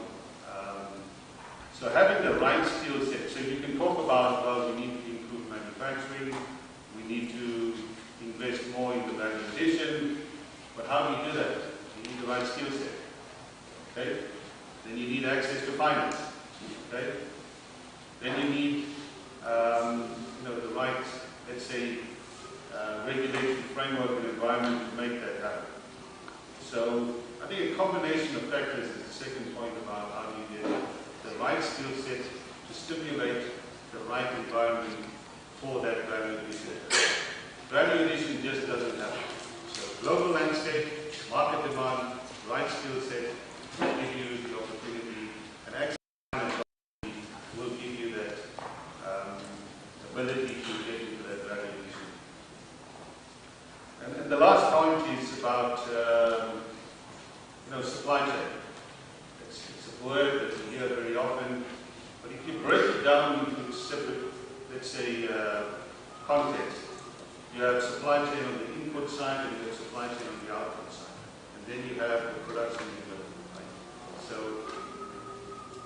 think one of the ways to stimulate the agribusiness, and I'm going to throw it out there since I'm going to be running for president, is I think Kenya is ripe for a government-sponsored export incentive scheme. I know we talk about reduced tariffs. I'm not convinced that's the only thing, or reduce certain fees. I think to stimulate growth, you need to have something called an export incentive scheme. And that's an easier, let's say, program to manage because it's very clear. You record production, you know exactly what's leaving the country, you have the systems to manage that, and you stimulate the ability for people to produce more. And to produce more means that you have to be a lot more efficient in the process. And that will allow us then to get two things. One is, it's not that you have to export everything. If you're a lot more efficient, you can also sell it into the local market as well. Right? So an incentive scheme is not going to be lifelong. Okay, it's got to be targeted. Okay, like any government is running a business as well, there has to be a budget for it. There has to be, for example, you have to generate X amount of revenue. The government is just going to pay people to just export. That's not a sustainable model either. Right? So when you create more efficiencies, when you create more productivity, when you're upskilling your staff, when you're investing more in production, then you can create a government export incentive scheme that has a lifetime, a finite start and end date, and that allows you to stimulate the economy in the agribusiness sector. So, Mr. Chairman, that's my view. Actually, excellent. I think I'm going to vote for you as well, for sure.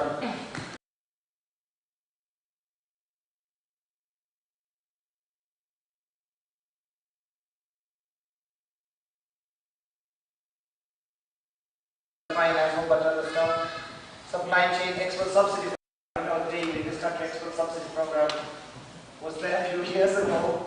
For people who know a famous man called Mr. Goldenberg, that's exactly what happened. But I agree with you. If it's run properly, good things can happen.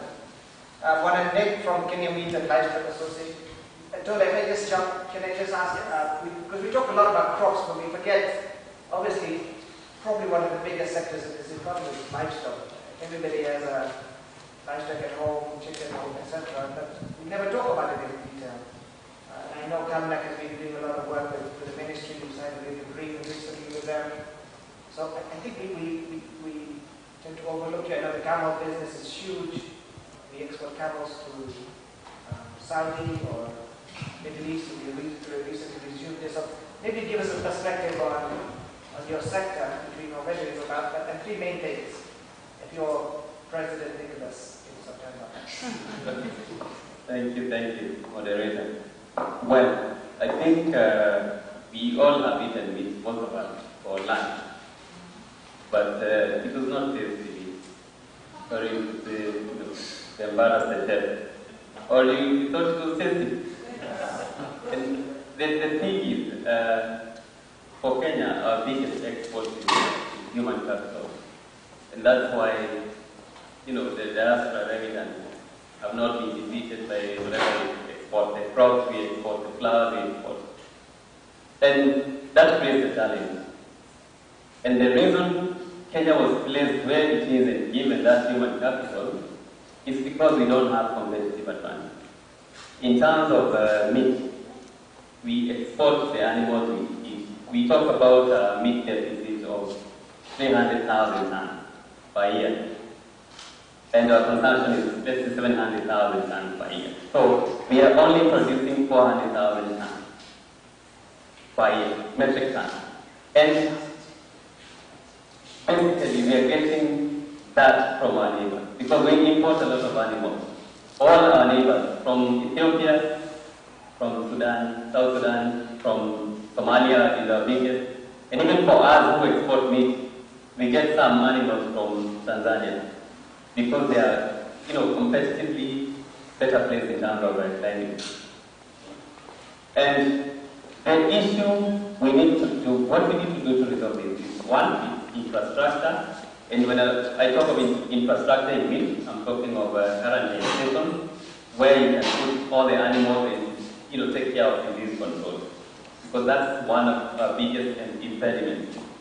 I was talking to the peers, few minutes ago, and we are talking about Qatar. Last year we were banned from exporting meat to Qatar, and they have a World Cup in November. So you can imagine we are going to lose out on that big, massive market where all the world will, congregate to cheer the football player. And the other issue is cold chain. Cold chain in terms of the cold chain infrastructure, we are looking at if you are to slaughter meat in Marsabit and transport it to Nairobi, you need a river to bring the meat to Nairobi. But the challenge is Nairobians don't want to eat meat that is not fresh. They want to see meat that is dripping blood, on the butchery, at the butchery, and it's not even safe. Meat is supposed to stay for 24 hours in the chiller, not the fridge, the chiller. And before it can die. Physically, we are eating live animals, and that's the thing. People don't understand what it takes to get good meat. Good meat has to be marbled. Marbled talks about the way the fat is spread, like a marble. So when you go to the butchery, you look for well marbled, meat. And then there's the flavor. And the flavor, you get it from, first of all, what the animal has eaten. If it's fed on grass, it will be tastier. If it's been fed in the forest, it's even more tasty because it's more indigenous. And then is the issue of the gender, the sex of the animal. Sorry to say, but males are sweeter than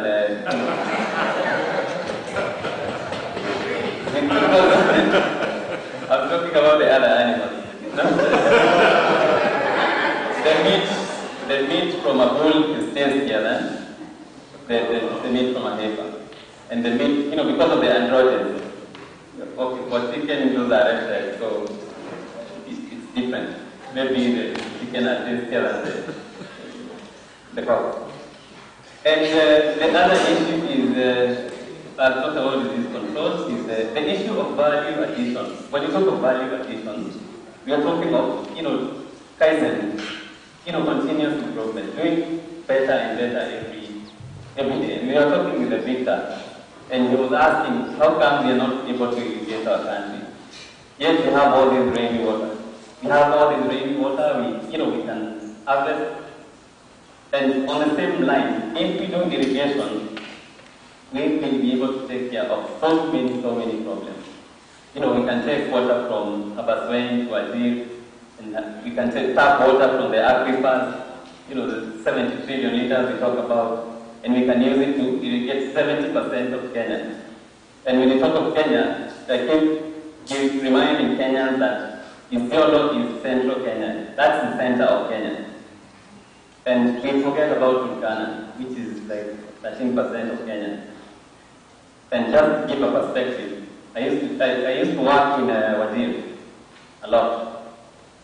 And Wajir is number 3 biggest county in Kenya. It is the size of Mombasa County, Kwale County, Taita Taveta County, and Kilifi County combined. That's the size of Wajir. Applying to Wajir is almost 2 hours, right? And that's not even close to Mayale, which is, on the farther part. And lastly, not lastly, I'm an abstract thinker, so when you tell me to think logically and compact it into 4 points, it becomes a bit of a challenge. On the same issue of meat, I get this question, why are we exporting meat and we are saying that we are meat deficit? It's the same as, asking why do we export flowers and we have enough romantic men in Kenya? Yeah? First of all, whatever we export is not what we consume. So the market in Kenya for meat, the consumers in Kenya eat whatever they find in the market. Yeah? That's a 4-year-old, a 10-year-old cow that, has walked from Mombasa to Mayale and gone back to Mombasa and walked to Nairobi. That's what we slaughter and eat. But for the export market, for sheep, we export lamb. Lamb is less than 1 year old. Pocket is 2 years old, and who knows what the word for a 3-year-old mattle? It's mattle, in fact. Now, for goats, the difference between goat meat and sheep meat. For goats, caprito is less than 1 year old, and then there's goat meat, and then there's chabon. What we eat in Kenya is chabon, a very old goat. Yeah? And that's why the flavor, and when I talk to the meat flavor, I'm talking of the juiciness of the meat. And the marble aspect, it has to walk for a certain distance per day, not walk so far, and not, sleep the whole day for it to be, if it walks too far, it will become like a bouncer. Very hard, very sharp. But if it sleeps the whole day, it's obese. So a lot of fat is not healthy. So you have to do an in-between. And the only way you can achieve that is to have a feedlot. A feedlot is a center where you do the program for finishing and fattening for animals. And now that the government 3 weeks ago, they say they are releasing the idle land, especially from AFC, ABC, KBC, Kenya Railways, to the private sector, we are really willing to take it up and do feedlot. Thank you. Thank you, Bwana Nicholas. That was actually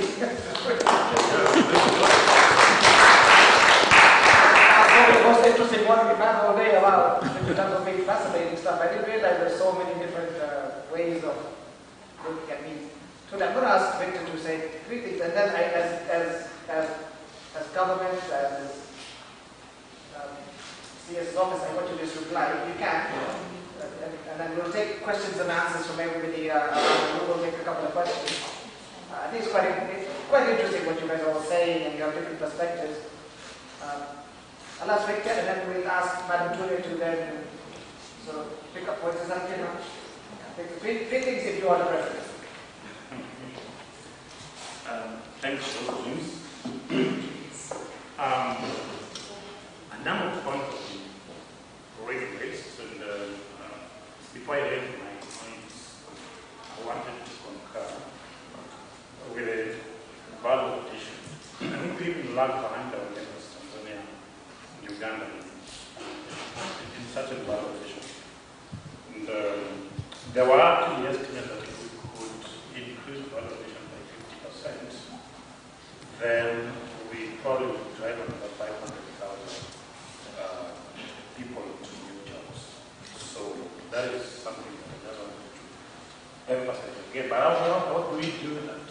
If I were policymaker or presidential advisor, I would look at smart agricultural cities where we pull different clusters. So if I'm in the Lake Basin region, the counties around that form that region, we probably have a cluster that supports farmers in the 14 counties that make the area. I go to the northeast and do a lot of farming, and I would have serious interest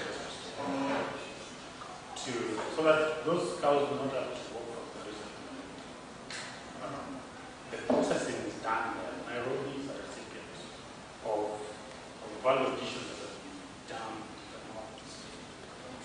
Yeah. So I would do that. And what I find very interesting while staying on that point is that a few years ago,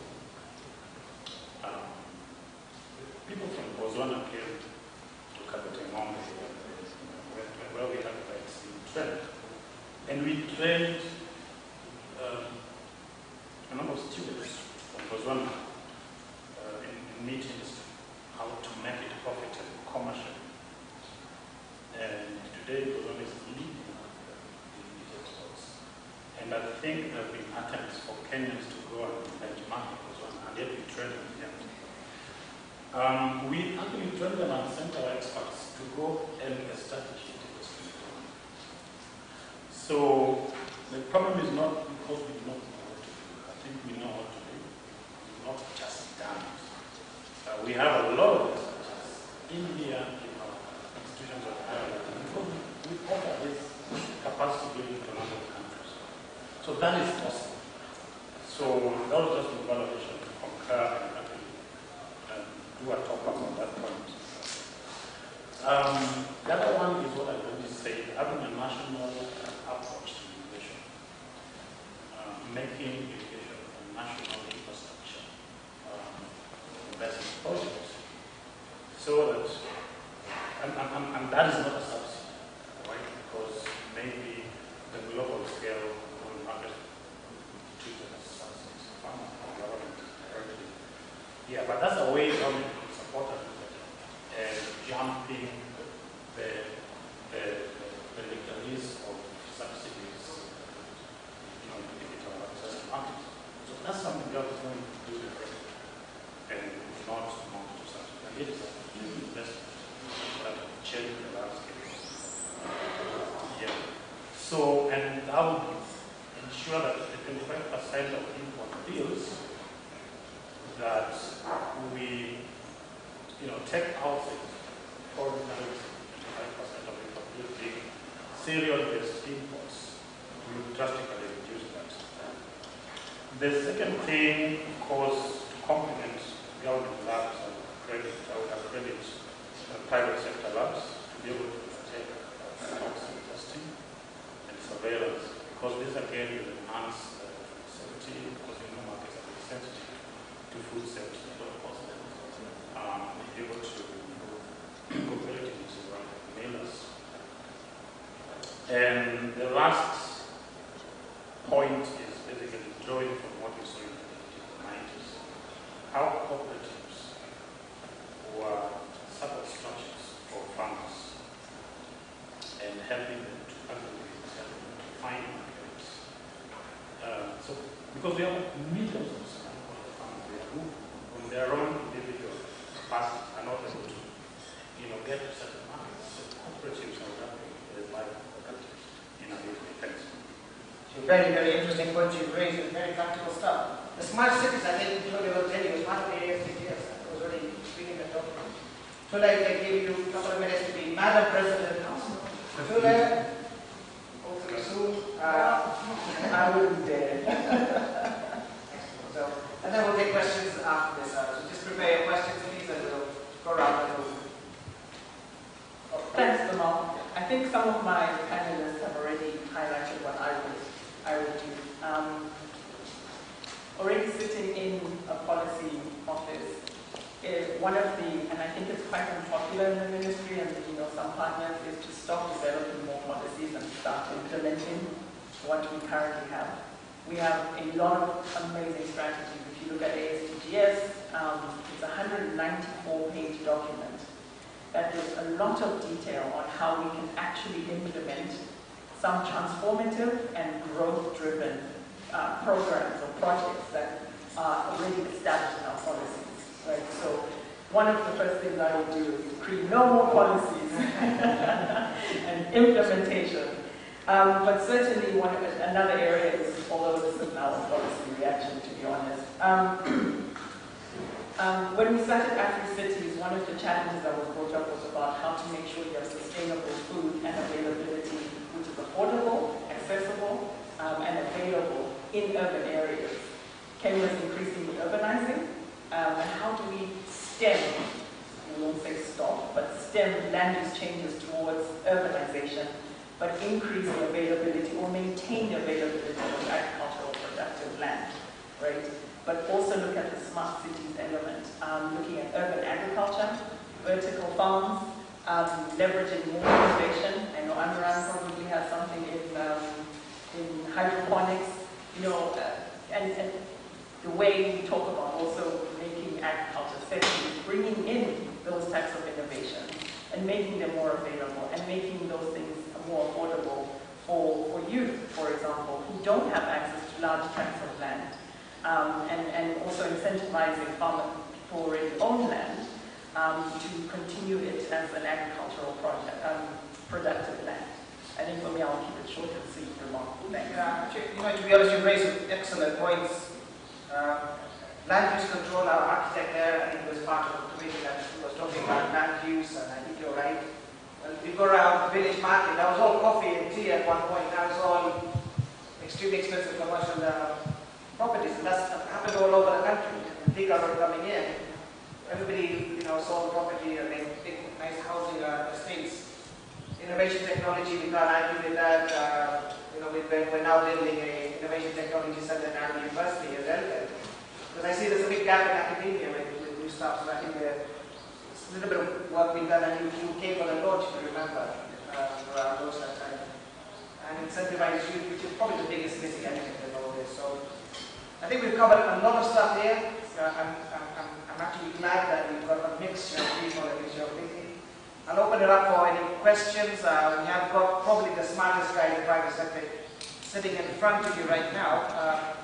So if you have any questions on any of these sectors, I know Jojo has a question. I know the banking sector has a question. Ron, you look like you're really confused, but you can have a question for one. I'm confused about the mix. Take a question. Yeah, I think mine, I want to...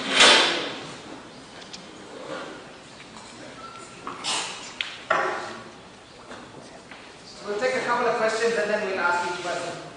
If you want to come forward, I think probably please come forward. Jane, I know you look like you have a question. Okay, I think mine, I just want to check with Madam Pune.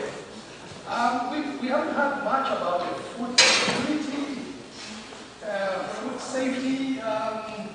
Could you probably just mention where we are? Because that's a key issue as well. Yeah, thank you. Oh, sorry, question. I pressed the other way. Sorry. There's a question down here. Thank you. Another question down here. Okay, thank you very much, Brian.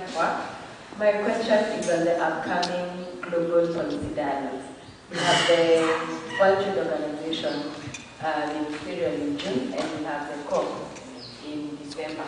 So a lot of the things that have come up, irrigation is climate change adaptation. But to what extent are we escalating this conversation at that level so that we ensure each country position? Because I know, like for climate change, we have a challenge getting financing for adaptation, and that is a big challenge for all developing countries. There's a lot of money going into mitigation that is not a priority for us. There's adaptation. So are we ensuring that we will be present at the COP? We are participating in development of country positions.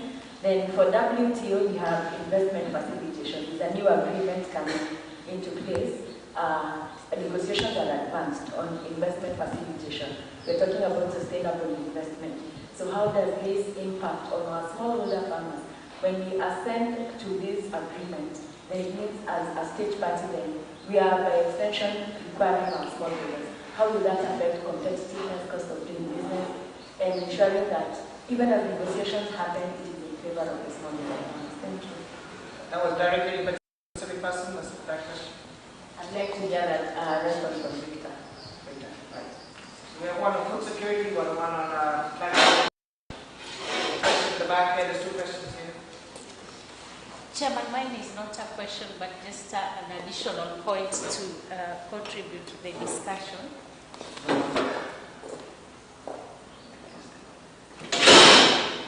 I may want to face the camera. Trust me, I'll face the camera and even smile.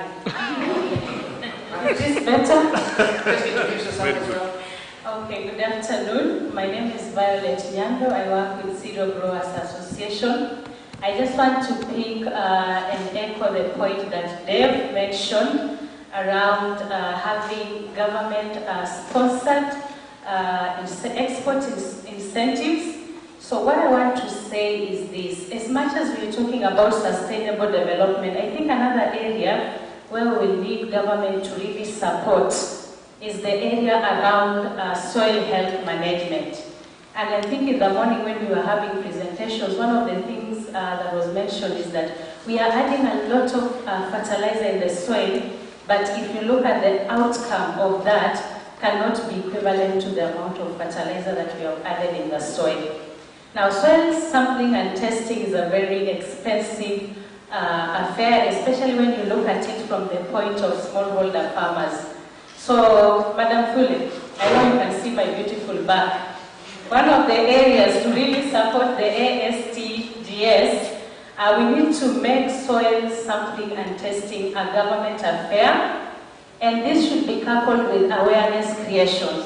Because most of our farmers, when you tell them, I want you to do soil sampling and testing, and therefore you are able to get recommendation for your soil, they will tell you, it's a very expensive affair, why should I do it?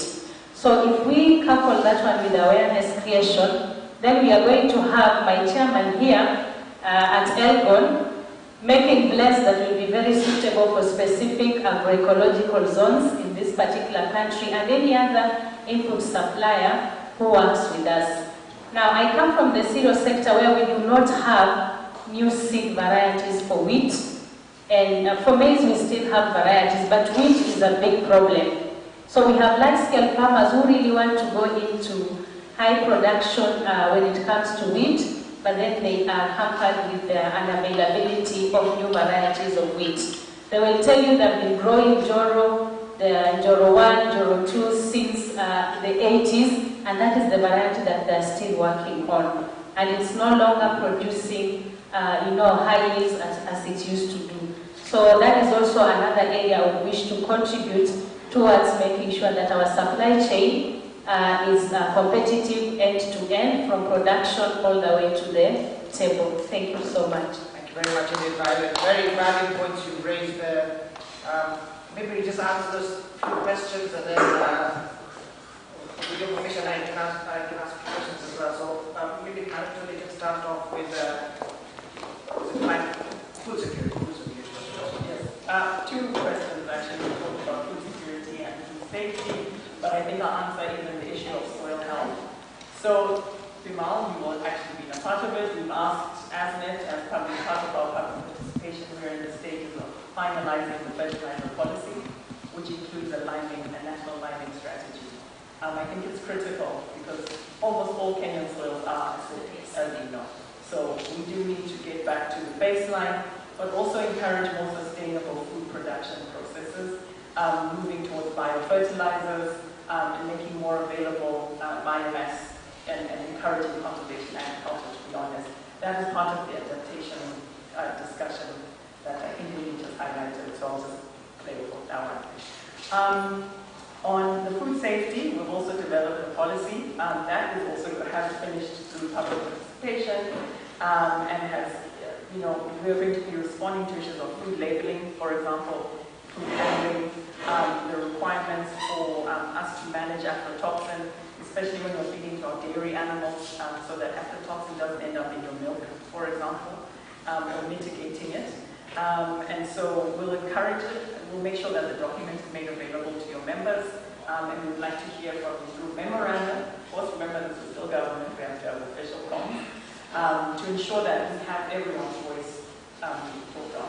We also want to set up a food safety advisory board, which has a seat for primacy. So we've nominated Madam Paloma to represent you, but you guys can give us an option. And then finally on the food security situation. It was silent in terms of the request for my presentation.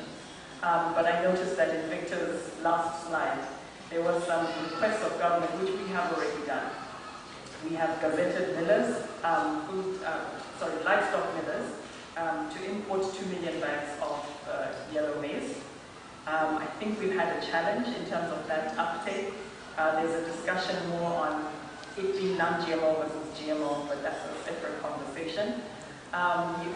2 weeks ago, we released the gazettement of 540,000 tons of non-GMO white maize at lower tax rates to be brought in, and it's open instead of it just looking at millers, because we recognize that sometimes it's traders that need to help the millers in making sure that product is available. And as well as so the one is for the livestock feed response. We're working with FAO also in that regard. And then of course on fertilizer, a month ago we announced the subsidy on fertilizer. We recognize that there is a challenge in getting product in. So NCPB actually opened up its agency requirements. I believe that a lot of ASNET members, for example, have now become registered suppliers on a consignment basis to NCPB. have made sure that National Treasury has put aside those funds because we recognize also that challenge to make sure that we pay on time so that farmers, but we've seen a very low uptake. So I'm actually urging private sector, and this is something that I wanted to say, private sector to continue working with us and communicate, please. Let us not wait until we're at an emergency situation that we have no stock. I know that there's a challenge currently on imports of certain fertilizers. If it can be brought to the attention of the ministry early enough, we can support in terms of having an effective response. Thank you. Excellent. So just to give you just fill in some of the gaps in there. Cropnuts.com have now mapped Kenya for soil testing. They did a World Bank project which is, I think, just finished. If you go to cropnuts.com and you'll see the whole country is now mapped. In fact, my own company, when we did our blends, we used that site quite a lot, and we used Cropnuts and Calro to come up with a formulation. It's really cool. I think the Minister of Agriculture was involved in that project, right? Yes, that's correct. In fact, as we expand the e-voucher program and we're institutionalizing it hopefully before the end of the year, soil sampling will be required. And under the programs, in fact, all of the new programs that we are defining for crop projects must have soil sampling if you have a subsidy component. So there must be soil sampling. But I'm also going to give a challenge, since we're sitting at Calvo. We have a lot of innovations, to be honest. There is a lot of varieties have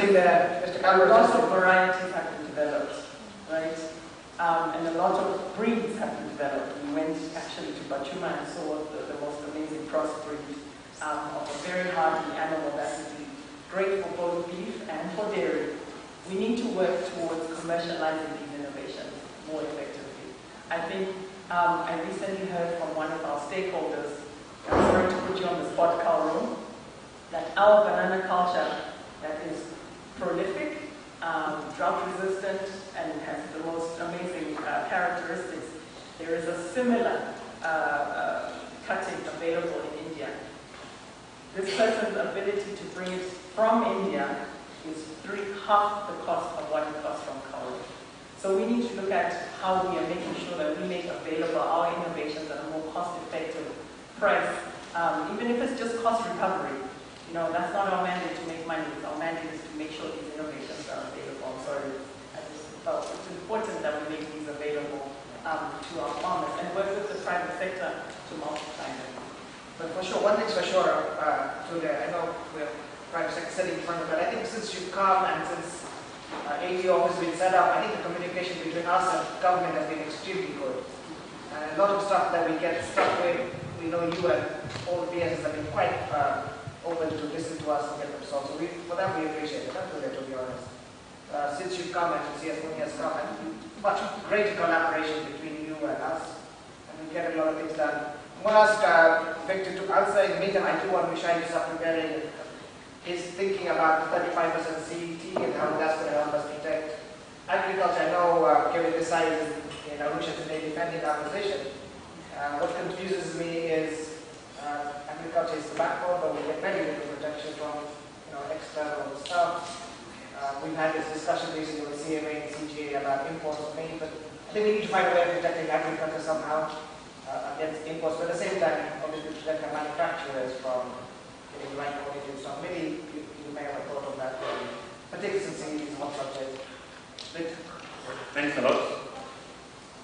Lily, pardon me, I didn't quite get your question correctly, but it was around the upcoming WTO COP. You asked something around irrigation. Climate change. Yes, irrigation is part of climate change. Is a climate change intervention. So, how we ensuring that this contribution at national level synchronizes with what we are doing at the international level?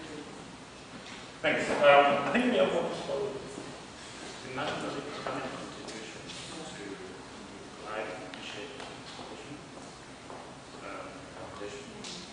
And there's a lot that I think the Ministry of Environment, Treasury also as the national focal point, There's a lot that's happening, and I think there's so much global funds to support mitigation measures. And KEPSA, of course, we also built a private sector charter on climate change mitigation across different sectors, whether it's manufacturing, forestry, waste management, so on and so forth. And I think we also mapped a number of these, global funds looking for opportunities for mitigation. So that would be something worth considering to be aware of those funds. But going into WTO, it's been a very interesting discussion since 1995. And what we observed from 2000 WTO conferences is that every ministerial conference comes up with some very good intentions. So it's not a very good forum for expressing good intentions, but that then falls short of following actions. In a number of times, it's also a step for developed countries to twist developing countries. So that's why you need better negotiators. In trade negotiations, we say you don't get what you deserve, you get what you're technically capable of negotiating. So that's why we need very tough negotiators, very good negotiators who put national interests at the very forefront. Because diplomacy also has some very weird tactics of ensuring that better negotiators get this one over you.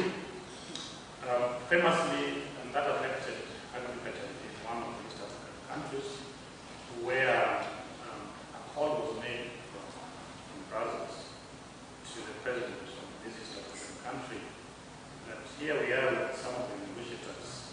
You know how much mechanic invested in the country. We only want a reduction of 1% of this particular target. And the president asked, okay, so what is the problem?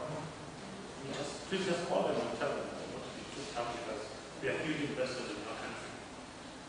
And so the president asked that, not very technically competent to understand what it makes, the difference of 1% target reduction from that particular process. And so they called on these institutions. Please understand we're becoming very stubborn to our investors. So those are tactics in negotiation, and you get the best deals when you have better negotiators. So WTO, I think there have been a lot of studies on how discussions around agriculture affect small-scale farmers back in the developing countries. But I think it's actually up to every country to provide support to its farmers. A number of these farmers do not export, so direct government support to farmers do not affect the market because they're not exporting anyway. The domestic markets are enough for them, and they just need to for that. And also there are clever ways the government provides support, just like EU is providing support to its agriculture. Yet the sector is just 4% of their GDP, and they provide a lot of support which they are able to defend at the WTO. So I think we should be able to tactically provide support without really certain pockets. We will sign up to domestic support. Excellent. The last question to Mushak. Just as a point, just on soil health management, I think there's need for a mindset change because during rainy season you take a very big country. Maize almost everywhere, even in places where maize does not fit. Alright? So even if you went and told those farmers, please just talk very productive maize, it is the food that they know. And they will plant even though they know they're going to get really good yields. So beyond understanding what type of soil suited for crops, there's a need for serious awareness raising and mindset change amongst farmers. You will not starve because you don't have maize. You could have potatoes, another farm. But it's happening now, a lot is happening. Quickly, Mushai also has time. And then I need to say a few words at the end to close, and then we will close the session. If that's okay, what I need. So, Mushai, last one. So, yeah, I think on unit and CG, and I was looking at this, I'm trying to think about like flowers. I even tea when I hear it, I don't think I don't know if we have any duties on tea, importing tea together or importing flour. Because, and we don't know because nobody tried it. It's like, why would you bother? There is so much of it around here. So we find that where we have problems is where actually we are not competitive. This is where we start getting problems because we are not competitive. And consumers and manufacturers start thinking about, you know, why are we paying so much? What can we get more competitive on? Why can't we get things at a better price? And there's sometimes a compound effect on other products. On the CET itself, I think very much like the goods and the beef were being indicated about, I think it's more complex than just a duty, because basically we are moving from a 3-tier to a 4-tier.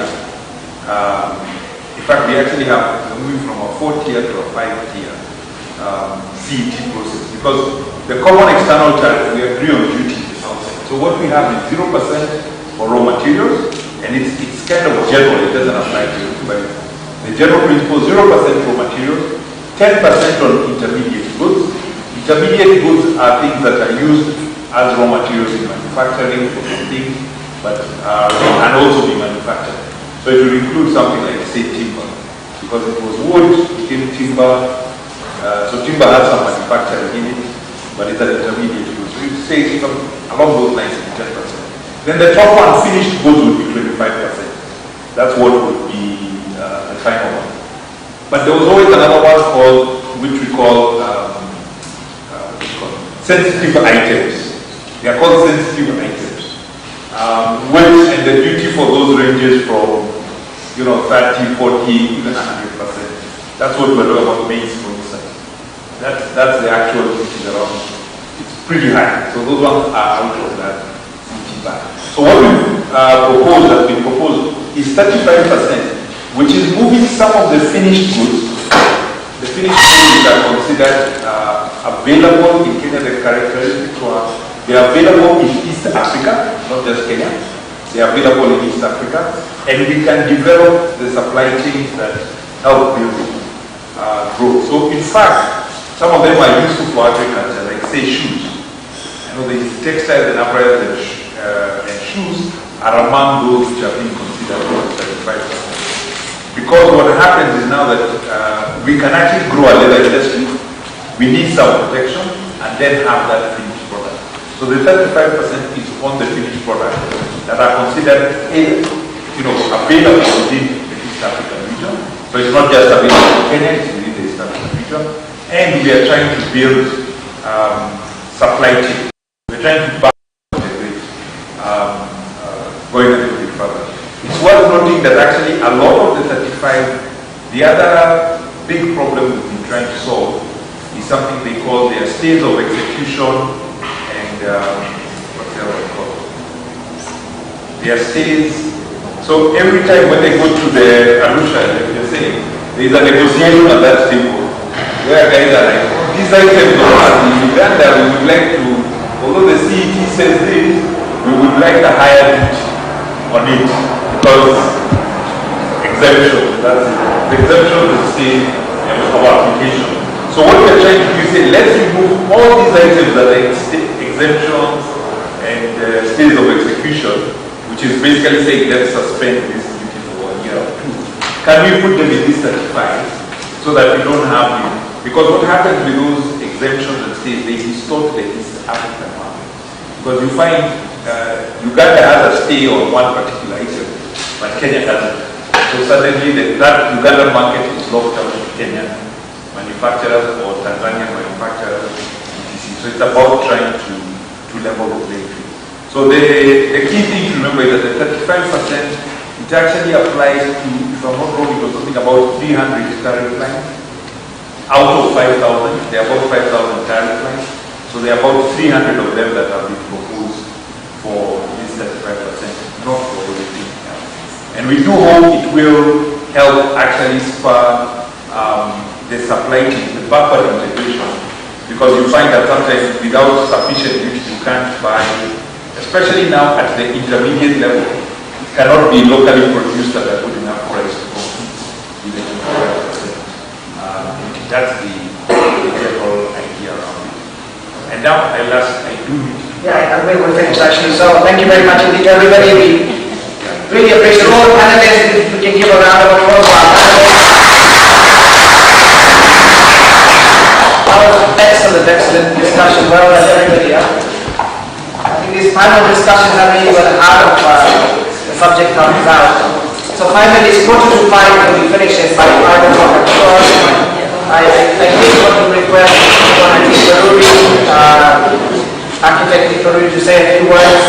In closing, as I mentioned to Ikaruri is past chairman of KEPSA, is a trustee of KEPSA Foundation, holds multiple offices in private sector. We're truly honest to have him with us this afternoon. Plus, of course, he was the brain behind ASNET right at the beginning to really make the concept. So, Ikaruri, Karim Sana, and your families, and Madam Consolata, welcome as well. And I know William is here as well, so all of them are hardcore agriculturists. Thank you. Can I sit or speak from the head?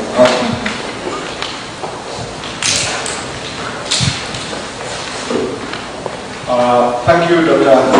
Bimar, the chair of ASNET, and very distinguished leaders who are here today. This is a very exciting time to see leaders in the area of agriculture meeting to discuss on a very important topic, accelerating private sector investment in agriculture for growth and transformation. And just building on what has been said here, agriculture remains the backbone of our economy. It's the sector that creates the highest number of jobs, the sector that contributes the highest amount of GDP, always between 25 and 35%, depending on the year.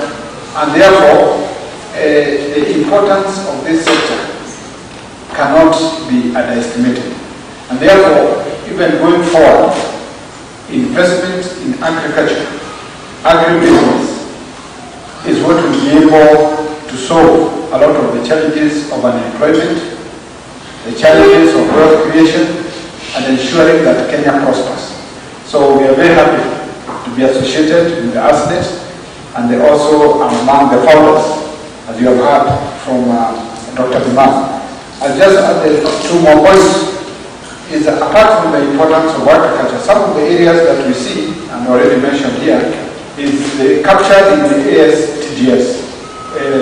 Kule was here, and that policy, the agriculture sector transformation and growth strategy, is a very well done policy. We had presentations from Professor Hamadi Boga, and I remember that was about 2 years ago, when he took us through the entire document, and we saw the opportunity, how much transformation, how much potential, and how agriculture could change Kenya. And that's why it's called a transformation strategy. If we can continue to build on that strategy, and it's good that we now have a fully functional AT office through the year. We would like to work with you through ASNET and ensure that the objectives of that strategy are realized. And I agree that we don't need more policies. We don't need more policies. It's to implement what we have. And concluding is investment. You have brought up the area of investment in agriculture. And the focus we see is value addition, what we have had here today. If we can focus on value addition, we shall multiply with a huge multiplier effect from value addition in terms of wealth creation, in terms of ensuring that more jobs are created, in terms of revenues, and in terms of impact in the economy. So if we could focus around the area of value addition and enhance around exports, we shall be doing a great job. Exports, we now have also another policy called the National Integrated export and export promotion strategy. It was launched under the Ministry of Trade and Industrialization, and as we are speaking now, the Ministry of Industrialization is putting together what are called the export supply hubs to drive the export agenda. That export agenda, 60% of the anticipated exports in that strategy are agro exports. So you can see that this meeting today needs to link up with what the Minister of Trade and Industrialization envisages in driving industrialization through export, through the export strategy, which is now in place. But who is the consumer? Who is the driver? It's ASNET. It's the Ministry of Agriculture, it's ATO. That is how the connection is. And for us to participate, in conclusion, we have set up an institution where Dr. Imal is one of us, and Tulem attended. It's called FITNET, Finance, Trade and Investment Network, and the whole agenda is to scale up access to finance, scale up trade and investment. So we see a great opportunity for us to work together in alignment to the theme here, accelerating private sector investment in agriculture, because we have identified in FITNET 3 sectors we want to work through: agriculture, focusing on agribusiness, manufacturing, and health for the next 3 years. So I'm taking homework from here to our colleagues in FITNET to say that we are now ready for business, looking at the theme of this conference. Thank you very much. Very, very good discussions and deliberations, and may God bless you.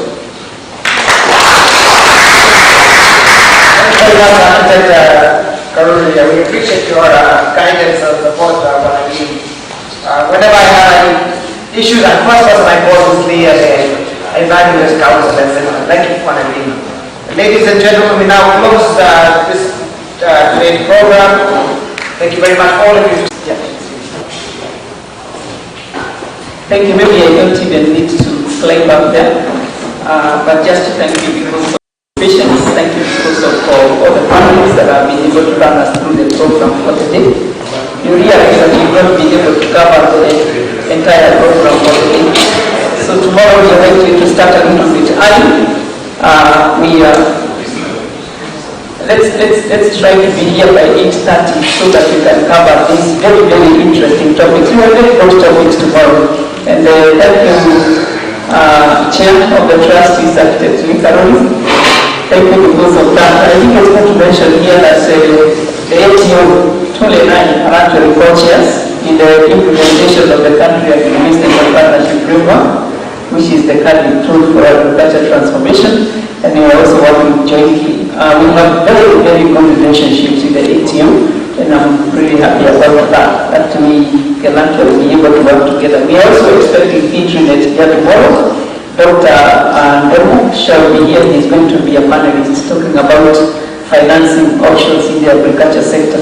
So looking at the program, I think you can see we have very, very interesting topics that will be overall of interest to you, including topics like the cost of doing business.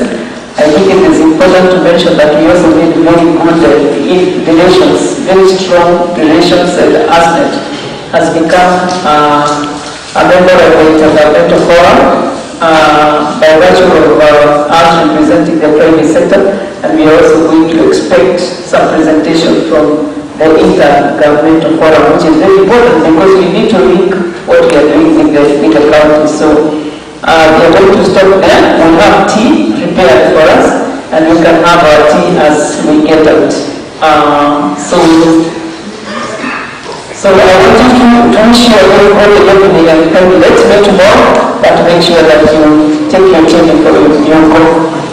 There is the panelists are very requested kindly to take a photograph. All the panelists.